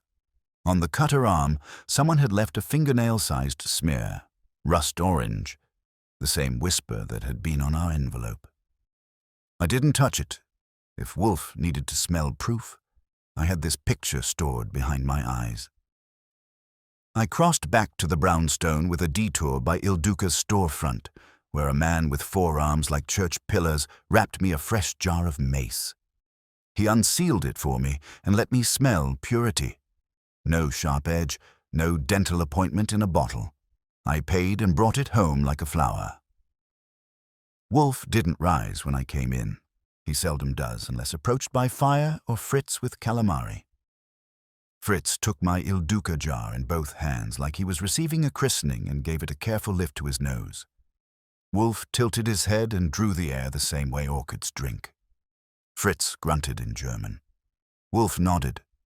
"Eugenol," he said. "Clove's shadow, medicinal to the inattentive. In mace, a ghost, not a guest. In Sabadia's, the guest brought friends and a roll of labels at Corsi's with the same rusty kiss we found on our envelope," I said. "Augustino fetched their mace on Monday. He's due here at 10. "Good," Wolfe said. "And you smelled it yourself?" "I got the waiting room," I said. "The magazines were old." Wolfe closed his eyes a second. Then the fragrance is confirmed. He didn't explain. He seldom does until he's ready to go from aroma to recipe. He had me ring Kramer and arrange politeness for later. Kramer likes to be told about storms before they arrive if he's expected to bring the umbrella. At 10 on the dot, punctual like a man being paid by the hour, Lalo and Augustino came in. Lalo had polished his hair. Augustino had polished nothing. He was small, dark, and at ease the way cats are when they think nobody sees them. His hands were clean, except for a halo of color ground under a thumbnail that soap had negotiated with but not conquered. Wolfe let me do the preliminaries. I parked them in the red chairs. Fritz brought water because coffee makes people try to be clever. "Mr. Lalo," Wolfe said, "you run a tight front. How loose is your back?" Lalo smiled as if he belonged on a brochure. "We are family, Mr. Wolfe. People trust. Keys are shared with responsibility." "That's an answer written by a consultant," Wolfe said. "Monday, you were short of mace. You sent the cleaner to borrow. Why the cleaner?" Lalo glanced at Sylvia's name in his head and chose survival over loyalty. Matteo asked. "I was in the dining room. Augustino was available." Wolfe shifted his gaze to the cleaner. "You went to Corsi's. Who did you speak to?" "Signor Domenico himself," Augustino said, eyes bright.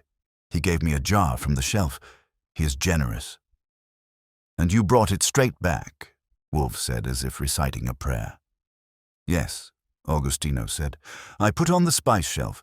The label was old. Lalo likes pretty. He asked me later to bring the label machine, but I had to mop. Matteo wrote mace. I write bad." Lalo tilted a hand. "I printed later. I like consistent. It keeps sanity. You printed Sabadia and Company, Wolfe said, because that's what was on their shelf across the street, where your cleaner got the jar. You didn't think to ask why your vendor's name had changed. I thought to cook dinner, Lalo said. Pretty and fast. We had an investor in-house. Yes, Wolfe murmured. You had several things in-house. He turned to Augustino, and the softness dropped half a degree. A man in a camel hair coat spoke to you in the alley behind Belanka yesterday at 4. You took two $20 bills and did a small errand with a green tin from a desk drawer. You will repeat his words. Augustino blinked.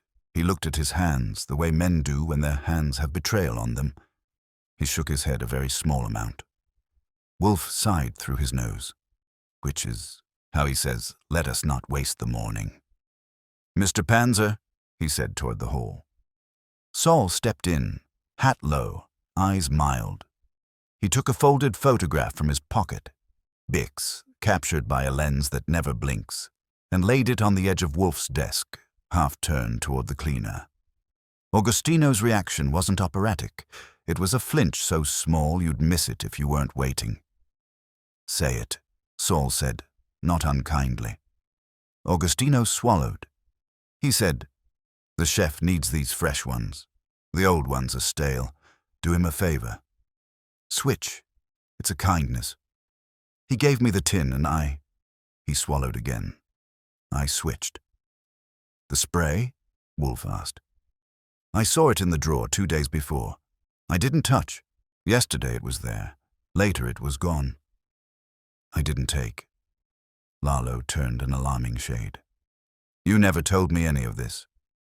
"Because you asked me to mop," Augustino said with a flash of heat that told me he had pride somewhere under the grime. "You don't ask other things." Wolfe let them bristle themselves to exhaustion and then flicked a glance at me. I nodded. It was time to make the chain visible. "Bix Fallon works sometimes for Maurice Kell," I said. "Kell works for Linwood enough to have a standing forward of anything Belanka. Bix lifted our decoy yesterday and couriered it to Kell. That puts the camel hair coat in the right alley, telling the right lie to the right cleaner." Lalo squeaked. He had the look of a man who just watched a tray of crystal go, one flute at a time. "But why?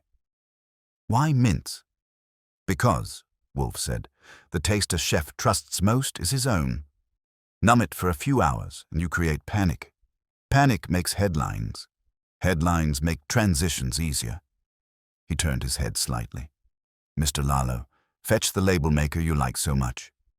Lalo went marble. "It's at the restaurant." "Mr. Goodwin," Wolfe said, and he didn't have to add the rest. I took out the photograph in my own head, the smear on Corsi's cutter arm, matching the whisper on our manila yesterday morning, matching the ring on Augustino's thumb where paprika, annatto, or ground red had married skin. I described it. Wolfe didn't need a physical to believe my olfactory report. He had his own. "The annatto on our envelope," he said, "came from fingers that had handled labels in a kitchen that treats aesthetics as armor. Our intruder, who cleaned the jar we brought home, had just come from a place that prints beauty onto jars." He wiped carelessly. "He left me his calling card." Augustino licked his lip. "I did not enter your house," he said, eyes big. "I swear." "I do not think you did," Wolfe said. "Men paid $20 to switch candy do not also burglarize brownstones.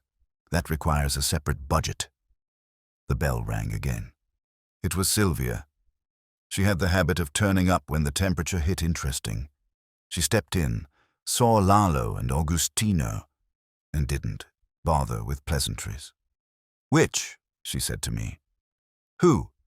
"Neither and both," I said. "He borrowed, he prettified. Someone else planned." She turned to Wolfe. "You said you'd serve it hot." "Serve." "Patience," he said. "We are setting the table." He gestured to the jar of Il Duca that Fritz had left open and the Sabadia cousin I'd sniffed across the street. "Smell," he told her. She did, one and then the other, and I saw the exact moment the edge cut her. first a little frown, then her mouth tightening. "Clove," she said. "Too much in the second." "Eugenol," Wolfe said, pleased without smiling. "Fritz?" Fritz obliged with a lecture kept short for civilians. "Clove oil in excess numbs. Dentists like eugenol. It dulls. In mace, you want balance. In Sabadia's lot, the clove note bulldozed. In Il Duca's, the harmony held." Sylvia looked as if someone had replaced the salt cellar with ash. So when Carlo leaned over the stew, he smelled a spice that didn't sound right. He refused to taste. Later, the mince finished the job, and in between, someone made sure there was a can in his drawer to blame him for stupidity. "An elegant trifecta," Wolfe said. "Plan for any of three narratives: fool, fraud, or failure. Whichever the night delivered, the Whisper campaign had a sentence ready." She didn't look at Linwood. He wasn't present, but you could feel the line drawn in her head. Lalo put his face in his hands. Augustino studied his thumbnail like it had betrayed him personally. "Inspector Kramer will be here at 3, Wolfe said. "We will give him the jar you borrowed Monday, if Mr. Corsi will be so kind as to lend us a warrant's worth. If he won't, he will be encouraged. We will give Kramer the cleaner who can identify a man with camel hair and a rate card. We will give him a PR freelancer who received stolen papers from a lawyer at a client's instruction. We will give him a photograph of a labeler with spices on his fingers and an investor who ordered rumors to be printed before facts were cooked." Sylvia exhaled through her nose in a way that would have flattened meringue at 20 paces. "You don't do small, Mr. Wolfe." "I don't do half," he said, and tucked his chin. We broke. Lalo took Augustino out to sit with Saul on the stoop and contemplate choices. I phoned Corsi and told him we needed to borrow back yesterday's generosity. He demurred. I sweetened with the word inspector. He became generous again. At 1, Fritz fed us consolation, eggs with chives that reminded you the world still had right angles. After, Wolfe closed his eyes and let his lips twitch once. That's a grin from him. "You're enjoying this," I said. "I enjoy symmetry," he said. "They adulterated spice, they adulterated a narrative, and they attempted to adulterate my house. The remedy is the same. Purity? Exposure," he said. "Then dinner." I checked my notes and the clock.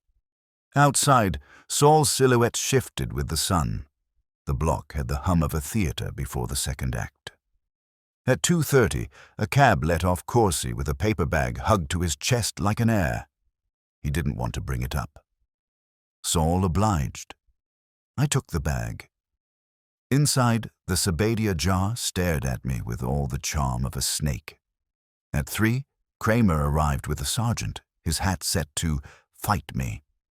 He stepped into the office, took one look at the assembly, the jar on the desk, Sylvia standing like a verdict, Lalo and Augustino pale, me with my notebook, and groaned like a man who had come for coffee and been handed a banquet.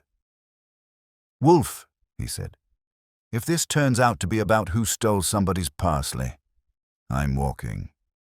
"It is about men who decided fate needed help," Wolfe said. "Sit, Inspector. We're about to be brisk. Then you may arrest, scold, or sulk as you prefer." Kramer sat. He took a cigar out and then put it back. Fritz's rug can do that to a man. I passed him the Sabadia jar. He sniffed, grimaced, and looked at me. "Clove," I said. "Too much." "Dentist," he said, and surprise flickered behind the badge. He glanced at Augustino, and "You're the courier of kindness." The cleaner nodded once. "Small." The sergeant took down the name Bix in writing big enough to see from Newark. Wolfe lifted a finger. "Not yet the reveal," he said, because he couldn't help teasing a policeman. "But the last piece is on the board. This evening we summon all again. Mr. Linwood will attend with his dignity. Miss Quill and Miss Starr will have their pens. And I," he said, folding his hands and closing his eyes to taste the moment, We'll restore order to a kitchen by pronouncing a moral. Kramer groaned again. God help me from fat men with morals. You will survive it, Wolfe told him, and you may even enjoy the arrests. By 6 o'clock, the brownstone was dressed for war in its usual uniform. Lamplight softened to honey, the orchids humming faintly above, the rug smoothed until it dared no wrinkle. Wolfe had arranged the room not for comfort, but for consequence. His chair set like a throne, the red ones angled like witness boxes, and the table cleared of everything but the jar of Sabadia mace and the green tin of mints, trophies that didn't sparkle but might as well have. Fritz had taken himself to the kitchen to guard supper. Theodore was upstairs with his plants, and Saul was outside to make sure none of our guests decided discretion was the better part of subpoenas. They arrived in waves. First Sylvia, walking like the verdict she intended to be. Then Matteo, nervous in a tie that looked like it belonged to an uncle. Bruno lumbered in, smelling faintly of sawdust and salami. Ivy had her notebook ready. Lydia had her smile sharpened, and Linwood arrived last, composed to the point of parody, his voice tuned to casual and his eyes to wary. Kramer was already there, parked with his cigar unlit, wearing the look of a man invited to a dinner party where the entertainment was expected to be handcuffs. Wolfe didn't rise. He didn't even nod. He let the room settle, then gestured to Fritz, who entered just long enough to serve small glasses of beer. The gesture was both courtesy and trap. People sip when they want to look normal. I watched the hands, not the mouths. Linwood's stayed steady. Matteo's trembled. Sylvia's was poised. Bruno gulped. Lydia swirled like a connoisseur, mocking the show. Ivy scribbled before she drank. Now, Wolfe said, his voice steady as granite, we complete the business. He pointed to the Sabadia jar. This was borrowed on Monday by a cleaner from Mr. Corsi's shelves and placed in Belanka's spice room. It was relabeled for vanity. It was used in the stew Mr. Varelli refused to taste. Its adulteration with excess eugenol dulled his palate, creating panic. Not death, not disease. Panic. At the same time, 2 adulterated mints were placed in his office drawer. Either would suffice. Together, they ensured confusion. A spray can was also placed, to leave an explanation convenient to those who wished to blame him. 3 avenues of ruin, each plausible, none honest. That is sabotage, and it is deliberate. No one spoke. Wolfe's eyes moved to Sylvia. Your staff are not blameless. The manager, Lalo, permitted a new cleaner to fetch spice from a rival. The sous chef, Mr. Russo, noticed inconsistencies and said nothing. They were negligent, but negligence is not authorship. Someone planned this, and someone paid for it. Linwood's jaw tightened, but he said nothing. Wolfe's gaze settled on him like a stone on a chest. Mr. Linwood, he said softly, your lawyer received stolen documents from my office yesterday. Your investigator orchestrated a petty theft to learn what I knew. That proves interest. More, your freelancer, Evan Hall, seeded a whisper to the press that the chef was fatigued, his palate failing. That proves intent. You will deny, but you cannot refute. You sought to destabilize Carlo Varelli so that you could press for a change in leadership, to modernize Belanka against his resistance.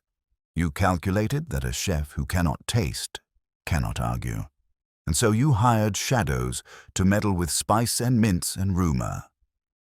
Linwood laughed once, brittle as a snapped breadstick. This is melodrama. You think I waste my time arranging for spices to be mislabeled? I'm an investor. I move millions, not pepper jars. Wolfe's eyelids drooped, which in him is fury barely bottled. You move millions by moving men. A spice jar is cheaper than a buyout. And safer. If it worked, you could have Carlo dismissed without scandal, Ms. Belanka's house recast as forward-looking, and your investment secure. You thought it clever. It was crude. Sylvia's eyes were on Linwood now, and they weren't friendly. Rafe, she said quietly. Is it true? He spread his hands in a gesture meant to be disarming. Of course not. Wolfe spins fantasies. You've known me years. I've known you, she cut in. To press, to demand, to manipulate. I never thought you'd go this far. Kramer rumbled like a truck on cobblestones. Is this enough, Wolfe? You've got suspicion, whispers, and an envelope lifted off Archie. I need more than poetry. You shall have it, Wolfe said. He pointed to the green tin. This was weighed by my cook. 14 mints when brought here, 12 this morning. 2 were stolen back, not by accident. Augustino confessed he switched the tin at the behest of Mr. Fallon, Mr. Linwood's man, who called it a kindness for the chef. That connects Linwood's money to the act. Combine with Hall's email and Kell's confirmation, and the chain is complete. Linwood's voice cracked a notch. You'd take the word of a cleaner for $20. I take the word of a cleaner corroborated by weights, by smells, by rumors seeded before the act, Wolfe said.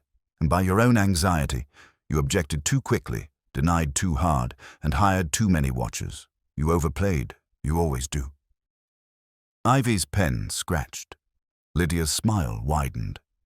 Bruno muttered, "Bastard," under his breath. Matteo looked at Carlo, whose eyes had fire again, the fire of a man wronged but not broken. Sylvia sat straighter, shoulders squared. Kramer leaned forward, his cigar rolling between fingers. Linwood, you're under arrest for conspiracy to commit fraud, tampering, and obstruction. You can argue about spices downtown. He signaled the sergeant, who moved like a man already savoring the cuffs. Linwood rose, still smooth, still polished, but the sheen had cracked. This is madness, he said. I built Belanka with my money. You tried to gut it with your schemes. Sylvia shot back. They took him out, and the door closed with the click of a hinge that sounded like punctuation. The room exhaled. Wolfe reached for his beer and sipped.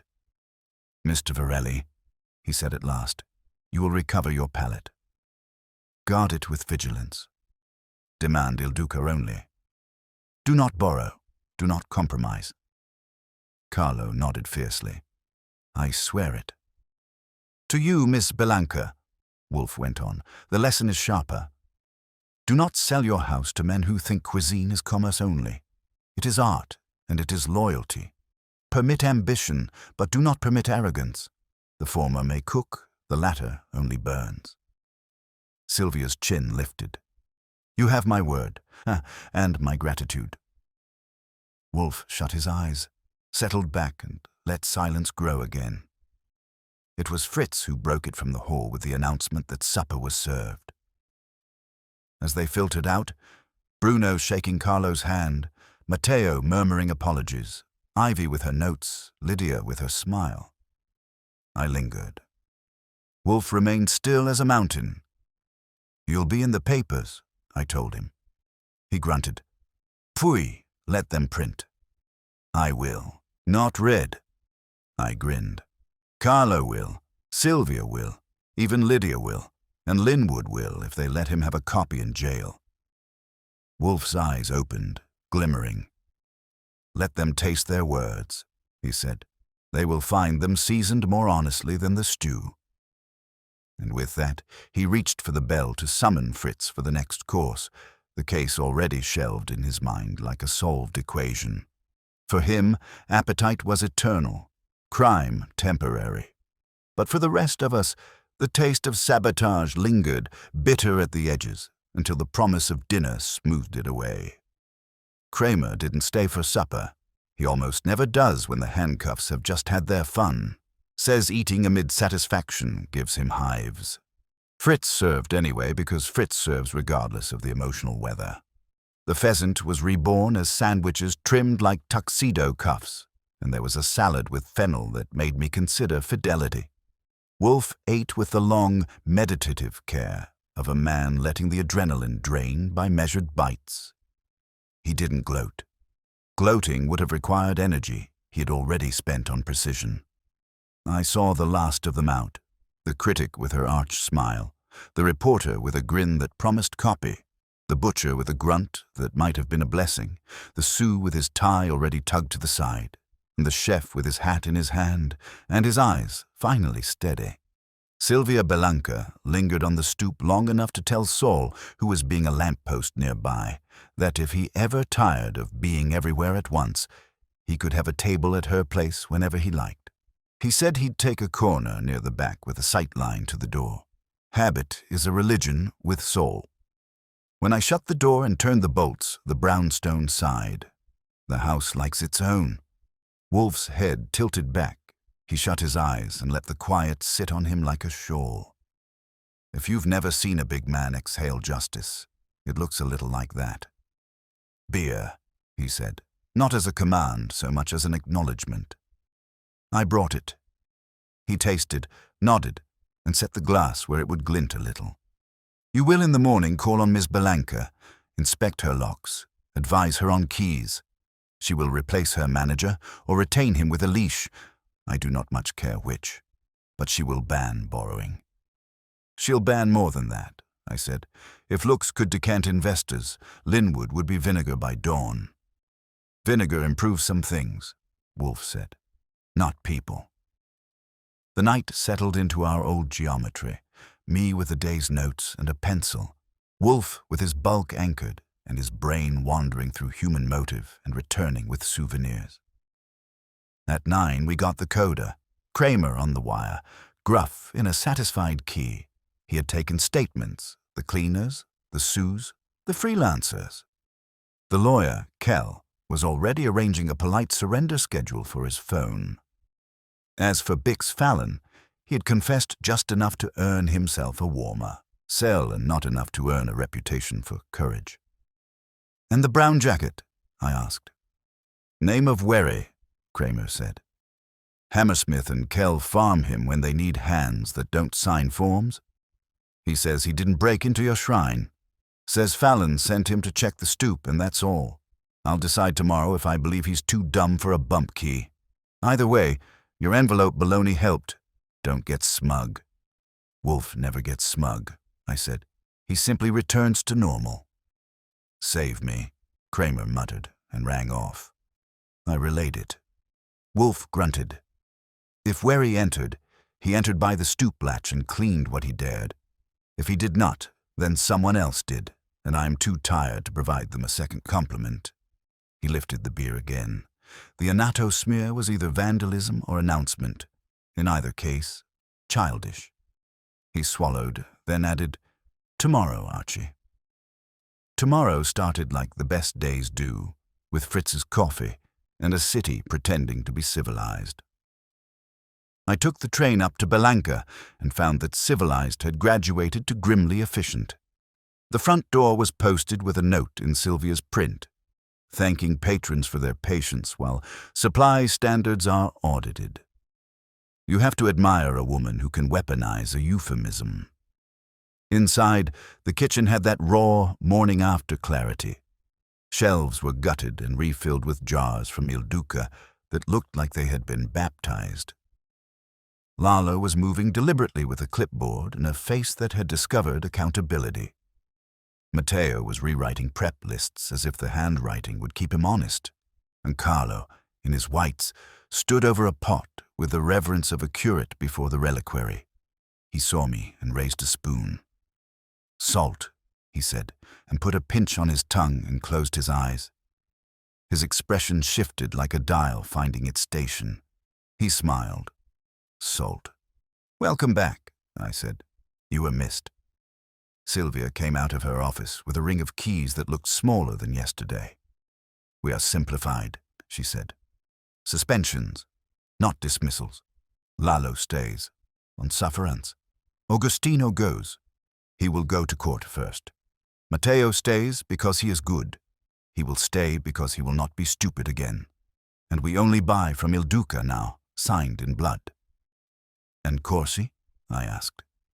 "He lent you poison by generosity." She lifted one shoulder. "Corsi is reckless, not criminal. Kramer may scare him into cleaning his vendor lists. If he does not, Corsi will poison himself. And Linwood? A muscle in her jaw flexed. I have asked our lawyers to remove him from the board. I will buy him out if I must. Belanka is mine. My name is on the door. It will not be rewritten by a man who thought cuisine was a slide deck. You'll take heat, I said. She smiled, but only with half her mouth. I have a kitchen. I like heat. Carlo sent a spoon my way. The broth kissed my tongue and told me everything was back, where it belonged. The warmth, the quiet flow of mace behaving itself, the pepper pricking without anesthetic bravado. Tell him, Carlo said, meaning Wolfe. Tell him the world has taste again. Back at the brownstone I told him and got an eyebrow that stood for contentment. He was with the orchids, that axis of his universe that stabilizes him after he's shaken other people's. I mentioned locks, lists, and lawyers. He listened, then went down to the office and did the one thing that means a case has truly gone to its shelf. He pushed the bell for beer at 11:30 a.m. He only does that when he intends to spend the rest of the day indoors and morally superior. By noon, the press had discovered that the city likes spicy stories. Ivy's piece went up online with the kind of speed that suggests she'd been writing it in her head all night. She gave Wolfe more ink than he enjoys, and less than he deserves, and she didn't serve anybody a headline they hadn't earned. Lydia's column followed in the evening edition. It read like a homily for the hungry. The palate is not a spreadsheet, with just enough praise for Fritz's hors d'oeuvres to keep her invited back. I clipped both for the file because history loves paper, and one day some other investor will try to hire a rumor and wind up with a record instead. Mid-afternoon brought Sylvia again. She didn't bring flowers, and she didn't bring a speech. She brought a check that would make our grocer beam and a small crate that would make Fritz faint if he hadn't been anchored by decades of restraint. It was balsamic, aged in little casks and small lies, and a stubby, dark bottle of Ligurian olive oil that didn't bother to announce itself, because oils that good don't have to. Fritz forgave her the earlier chaos on the spot. Forgiveness that comes with vinegar is easier to pour. She didn't linger. At the door she said, "There is a place for ruthlessness in business. There is no place for it in my kitchen. Thank you for the distinction." "It was yours to make," Wolfe said. "We only pushed a foolish man into the part of the river where the police wade." When she had gone, Wolfe let the check sit on the blotter without counting it. He does that sometimes to prove the money is a punctuation mark and not the sentence. He turned his eyes on me. "Kramer will worry the burglary until it confesses. If it does not, it will at least learn regret. Mr. Kell will plead prudence and earn reprimand. Mr. Hall will pretend he did not know he was laundering lies. Perhaps he did not. He will find new clients among the shameless. As for Mr. Linwood, he will transform indignation into strategy and hire new lawyers. I would prefer prison. I will settle for disgrace and expense." "You're getting soft," I said. "Next, you'll be inviting him for beer." "Pooh," he said. He would over-aerate it. Evening came the way it does in our house, with Fritz's footwork and Theodore's humidity and the city reaching for its neon like a man who's lost his watch. Saul dropped by and left a summary that would have fit on a postage stamp. Wary likely had a bump key. He'd bought it off a locksmith who sells more optimism than ethics. It would take Kramer a week to make the chain neat enough for a bow, but there were hands to cuff and fines to assign, so the system would chew and swallow. Saul took a sandwich and glided out the way he had glided in, having added reassurance to the air without using anything so crass as words. At 7, supper. Fritz sent in a stew. You could call that sentimental, or you could call it inevitable. He doesn't do themes often, but when he does, he composes. It arrived in shallow bowls, the meat surrendering without argument, the vegetables announcing themselves without monologues, and the broth exactly where broth ought to live, halfway between comfort and clarity. Wolfe ate like a man paying tribute. I did too, but with more speed and less Latin. He finished first for once. He set down his spoon and folded his hands over his equator. The room was warm, the lamp gentled, the orchids above grudgingly approving. He looked at the bowl like it had asked a question and he was delivering the answer. "Men who adulterate," he said finally, "begin with taste and end with truth. They will put clove where mace should speak, and rumor where fact should stand, because it is cheaper. It is always cheaper, Archie, until the bill arrives. Then they discover they have bought not economy, but erosion." He lifted the glass Fritz had set by his elbow and held it up to the light. "Integrity is expense," he went on, "but it is also appetite.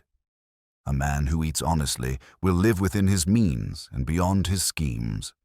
A man who seasons his life with fraud will find his tongue fails him at the moment he requires it most. I told him that would look fine embroidered on a napkin. He told me to mind my soup. When the bowls were empty and the tray cleared and the city had put on its night, I went to the window and watched the block be itself. A woman tugging a dog that had found an infinitely fascinating patch of tree, a cab sliding into a puddle of yellow, a kid on a skateboard trying to make the sidewalk believe in flight. The brown stone did the thing I like best about it. It returned to quiet like a well-trained heart. Wolfe reached for the book he'd been interrogating before all this. Roman history, where men poison more often with ambition than with eugenol, and reopened it with a contented harumph. I sat, felt the luxury of a day's work closing on the proper hinge, and let out what was left of my breath. "Anything else?" I asked. "Yes," he said without looking up. "On your way to Miss Belanka's tomorrow, buy 2 tins of those mints for the office." "Professional curiosity?" I asked. "Prophylaxis," he said. "I will put them where I can." "Count them. It will be a pleasure." And that was how it ended, with order restored, dinner honored, and the mint count set to rights. If you want trumpets, you'll have to hire a band. We settle for taste. I'll tell you straight, I've seen Wolfe in some pretty good moods, like the time Fritz put a new twist on squab with wild rice, or when we pulled off a case that padded the bank account enough for him to order 2 years' worth of orchids in advance. But what I saw that evening, when the pieces all locked into place, was Wolfe in full bloom, smug, serene, and sitting like an emperor awaiting tribute. The living room was a full house. Our client, with eyes shifting between gratitude and dread, sat on the edge of her chair as if she expected Wolfe to pronounce sentence. Kramer parked himself in the red chair, his face grim and bulldog tight, though I noticed he wasn't objecting to Wolfe running the show. Saul Panzer leaned against the wall, calm as a bank vault, and the suspect, well, the soon-to-be-exposed murderer, was trying to look as if he hadn't already started sweating through his collar. Wolfe's fingers drummed once on the arm of his chair, a sign that he was both irritated at having to speak and relishing that no one else could possibly tie the knots together. He cleared his throat. "You will all sit, and you will all listen. It will be unpleasant for one of you, but inevitable. You contrived a crime that relied upon convenience, presumption, and the vanity of others. That you believed it sufficient is insulting." He let that hang, his eyes closing for a brief second. When they opened, they skewered the guilty party. I admit I got a kick out of the way Wolfe spun it. He traced the crime from the beginning, each clue laid out like stepping stones across a creek. The missing ledger that wasn't really missing, merely planted to divert suspicion. The slip of paper with cinnamon dust on the edge, which Wolfe had sent me scrambling after in a way that felt silly at the time, but now looked like genius. The alibi, too neatly prepared, that crumbled once Wolfe laid out the true sequence of movements that evening. The suspect shifted, and I could see his lips working like he wanted to deny it. Wolfe raised a palm, slow, majestic, cutting him off. "Number, you will not interrupt. You killed because you believed it would be convenient, that removing an obstacle would secure your ambition. But convenience is the refuge of mediocrity. Murder requires audacity and guile, and you lacked both." That landed like a hammer. Our client gasped. Kramer's head came up like a wolfhound catching scent. And Saul, bless him, just kept his poker face, though I saw his eyes flick toward me in quiet satisfaction. The murderer tried to laugh it off. "That's preposterous. You can't prove—" "I can," Wolfe thundered, not by raising his voice, but by packing weight into it. "The proof is in the cinnamon dust. You handled the container in haste, then disguised the evidence by misplacing it in the kitchen. Archie retrieved the piece of paper for me, and it confirmed your presence at the scene when you claimed you were elsewhere. No one else could have deposited it. That did it." His face drained. He started to protest again, but Kramer was already on his feet, his hand clamping down on the man's shoulder like a vice. "That's enough," he barked. "You'll have your chance downtown. Right now, you're coming with me." There was a flurry, our client gasping again, the man sputtering, Saul stepping forward to steady things, but Wolfe merely leaned back in his chair, eyes closed, as if the affair had ended the moment he delivered the final word. When they'd cleared out, with Kramer marching the killer to the door and our client thanking Wolfe in a trembling voice, I stayed put, watching Wolfe. He didn't open his eyes until the room was ours again, Fritz hovering at the doorway with the air of a man deciding whether now was the moment to announce dinner. Wolfe finally spoke, soft and satisfied. "Pfui. The vanity of men, Archie, is the only inexhaustible resource. That he thought himself clever enough to deceive me. Intolerable." I grinned. "Well, intolerable or not, it paid the rent. And maybe you can stop growling about my shoe leather for once, since the clue you wanted was stuck to it." His lips twitched. That, from Wolfe, was as good as a belly laugh. "Bring me beer," he said, closing his eyes again. "Then leave me in peace. My digestion requires serenity after such insult." And just like that, the case was over. Another murderer, nailed by Wolfe's brain power. Another night where the brownstone returned to its natural order. Wolfe in his chair, Fritz in the kitchen, and me with the privilege of having front row seats every time genius decided to get off its backside and show the world who was boss. World who was boss. World who was boss. World who was boss. World who was boss. World who was boss. World who was boss. World who was boss. World who was boss. World who was boss. World who was boss. World who was boss. World who was boss. World